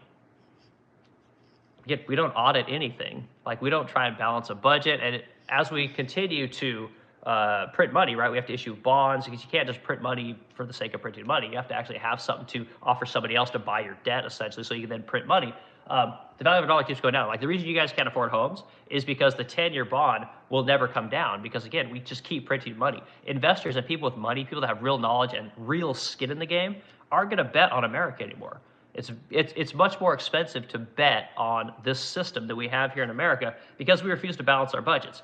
And then they tell you guys, well, you got to take care of the poor. And then the rich only want tax because the rich don't want to pay taxes. The poor want the taxes, right? So you have this crazy battle between the two of us, and we just keep doing the same thing over and over again. Like there's no change. And again, this Epstein thing was supposed to be a change, but they're trying to not talk about it. They're trying to not put this shit out there because they want things to stay the same. The same is what has got us to where we are today. The dollar is losing all of its value. Everything is getting wildly expensive because the dollar's not worth anything because we keep printing fucking dollars. It's the same with the college degrees. I tell you guys this thing about academia, right? When you print 1 million business degrees a year, what do you think happens to the value of that business degree? It's like anything in life. It goes down in value. It's like we sure as shit aren't making more fucking houses. You guys notice that? We don't seem to, as more people need houses, we don't seem to be putting more houses onto the market, right? Which would get the price of houses to come down. Not interested in doing that. We'll throw 1 billion fucking business degrees out there, and then again, people wonder why they can't make any money. Well, I got a business degree. Yeah, you and every other fucking person, that's 28 years old. You all got business degrees. What makes you special? Well, I got a 4.0 GPA. Okay, yeah, 1 million other people got a 4-point GPA, Because again, they dumb down the standards of academia, so they get more people into academia. And now everyone fucking passes with flying colors. Makes everyone dumber. So sorry guys, I know this. I can just totally rant, but this is what I do, guys. This is why we have these conversations. All right, James Stormtrooper. And again, I'm going through the comments, guys, as fast as I can. I can never keep up. Unfortunately, this channel is completely monetized, so you guys will probably see super chats in the next couple of weeks where you'll have an opportunity to pay for your comment to be, put to the front of the line, so to speak. I'll always go through comments as best I can, but you will see something like that, I'm sure, in the future. So don't be too offended. It's how YouTube works. So okay, good guy Flexo, you didn't proofread your comment. Okay, let's go back here. Let's see here. Is this good guy Fleck? I'm gonna run back to the comments here, see if I can find one of your comments. There's a good guy Fleck. Okay, because my keyboard. Oh, you're talking about, yeah. Sorry, dude. I don't know that you're talking about me. Okay, Sun says, okay, is it 33 minutes long or longer? That sounds about right, dude. It sounds like it was kind of in that 30-minute range. It was just long enough to be interesting and not too long that you would lose interest, So 30 minutes sounds about right to me. Okay, let's see. Stormtrooper says, good guy, you were the one that misspelled. Okay, you guys are still going back and forth. Okay, good. You guys do the thing. Good. 50 likes, guys. We got it. We're there. Thank you so much. I appreciate it. I gave you guys 126 minutes today. I'm going to go back through. I'm going to read 5 more comments. And then, guys, I got to go. I got to go hang out with my wife because it's the weekend, and I want to go do that. You guys are fantastic. I love having these conversations. Let's pick 5 comments here randomly. Let's go through them. All right. This is Pat Lucio 86112. Does anyone believe 70 million pages? That would fill the White House. Yeah, I don't know. Again, I know there's a lot of content about this guy, and for whatever reason, the government was super interested about what he was doing, but now they're not. And again, if he's just an average pedo, right? There's 1 million pedos in America. Do they have that much information on all of them? Why aren't they as interested as this one guy? And why is the government so interested in pedophiles? It's just really weird. Okay, Fubar guy's back in here. Fubar guy 107. Arizona made it so disabled veterans don't have to pay property tax. Well, that's a start. And Fubar, you've been on here before. My stance on this whole thing. Like I said, you put in your 20 years of the military, you're done. You get a house, you get an acre of land, and you can live anywhere you want in America. Obviously, you're not going to live in the city where it's super duper expensive. But again, give people something in the suburbs, whatever, $500,000. The government pays for it. I'm fine with that. Absolutely fine with that. They get their not severance, but their pension, right? They get their pension and they're done. Like you're willing to make that kind of a sacrifice for America, like. You deserve my tax dollars. That's just how I see it. So glad you're out here talking about that issue. Okay, another comment. Let's go to another person. I'm going to try and find someone who I haven't talked to yet. This is Resolved yet, Lord 8340. I do the same with epoxy resin woodworking as a fun project, hoping to do it to when it's not snowing and landscaping. That's cool, man. Yeah, epoxy resin's a cool thing. I think that during COVID, that became a real popular thing. That Blacktail Studio guy, I think his name's Cam. Like, and I talk shit on a lot of YouTube woodworkers because I think they're all fucking posers. Again, who wouldn't want to make furniture full time? And put it on YouTube, right? But the thing is that these guys aren't making money with their woodworking. I say it all the time. They're making way more money on the content, the sponsorships, the clicks, the tool deals. That's what they're making their money on, right? And again, as someone who's in the woodworking space who actually knows people that do what these woodworking posers do, it takes a long time to seal a deal with a client to do one of these fucking weird projects that you see on YouTube, right? It takes a long time. I know people that actually do this shit, and it's a pain in the ass, right? Yes, it pays a lot of money, and they are able to make it work, but they have ancillary sources of revenue within the furniture making space that allows them to make the business model work. These guys, it just drives me crazy. But that Cam guy, Blacktail Studio, super legit, right? So I support that guy. He's 100% real, right? He actually sells tables, epoxy tables, for $10,000, $20,000. Like, they pay this guy because he is the OG in that space and actually created a really cool product, then got famous on YouTube, right? He sells ancillary products, finishing products. It's something called Nano something, I forget what it is, but like, that's his product, and that's great. He's actually doing the business of woodworking and doing YouTube. He's not doing woodworking but making all his money the other way. I fucking hate that stuff. And again, people can judge me for it, you know, because I actually own a business and am a real woodworker that does woodworking first and YouTube second.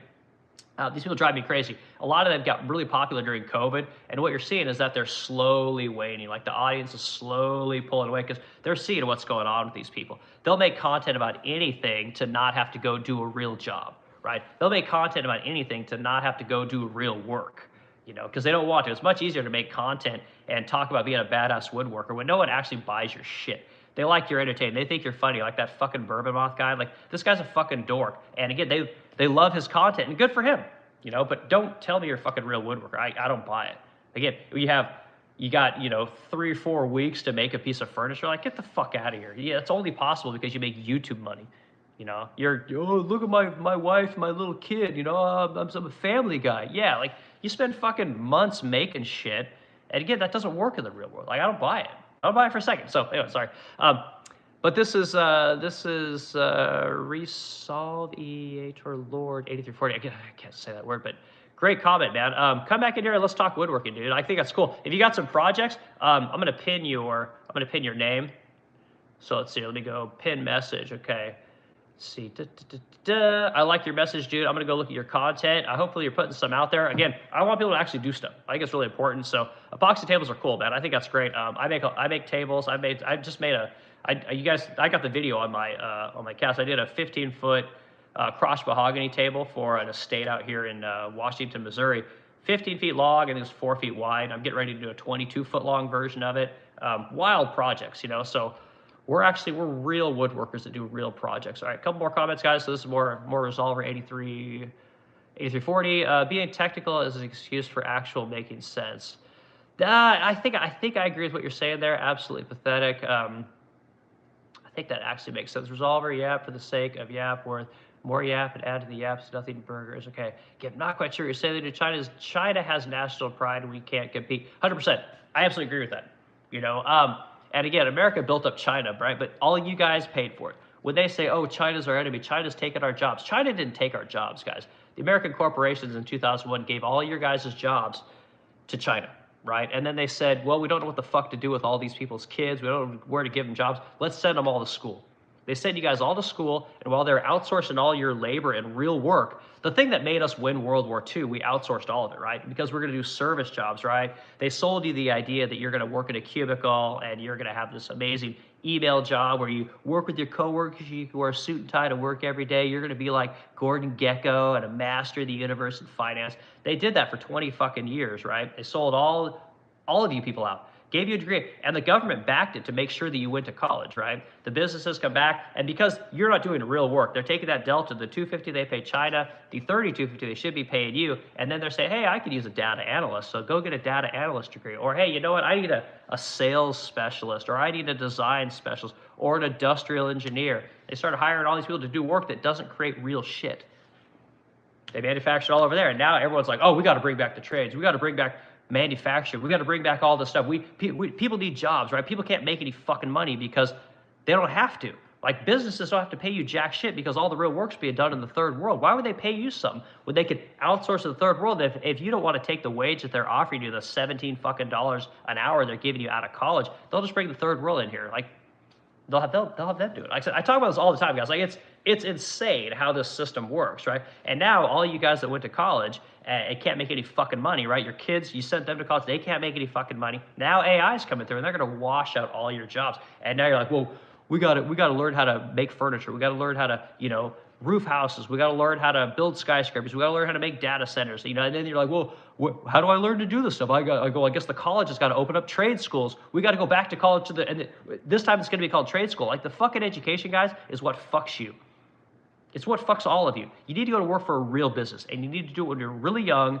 Go work for someone that actually makes something. That's all you got to do. It's not complicated. But again, when you let all the businesses, right, this is the problem with entrepreneurship in America. We've said, oh, you know what? Well, if you have a product and the product's made in the third world and you bring it back here and you sell it for a 10 times markup, you're an American business. You're a capitalist. You're not. And again, I don't know when it became okay to send all the work to the third world, bring it back here, and you make a whole shit ton of money, go buy a Lambo and a yacht, and call yourself successful. You're not successful. You're a fucking loser. You're a fucking poser. You sold your country out, so you could make some money and buy a Lambo.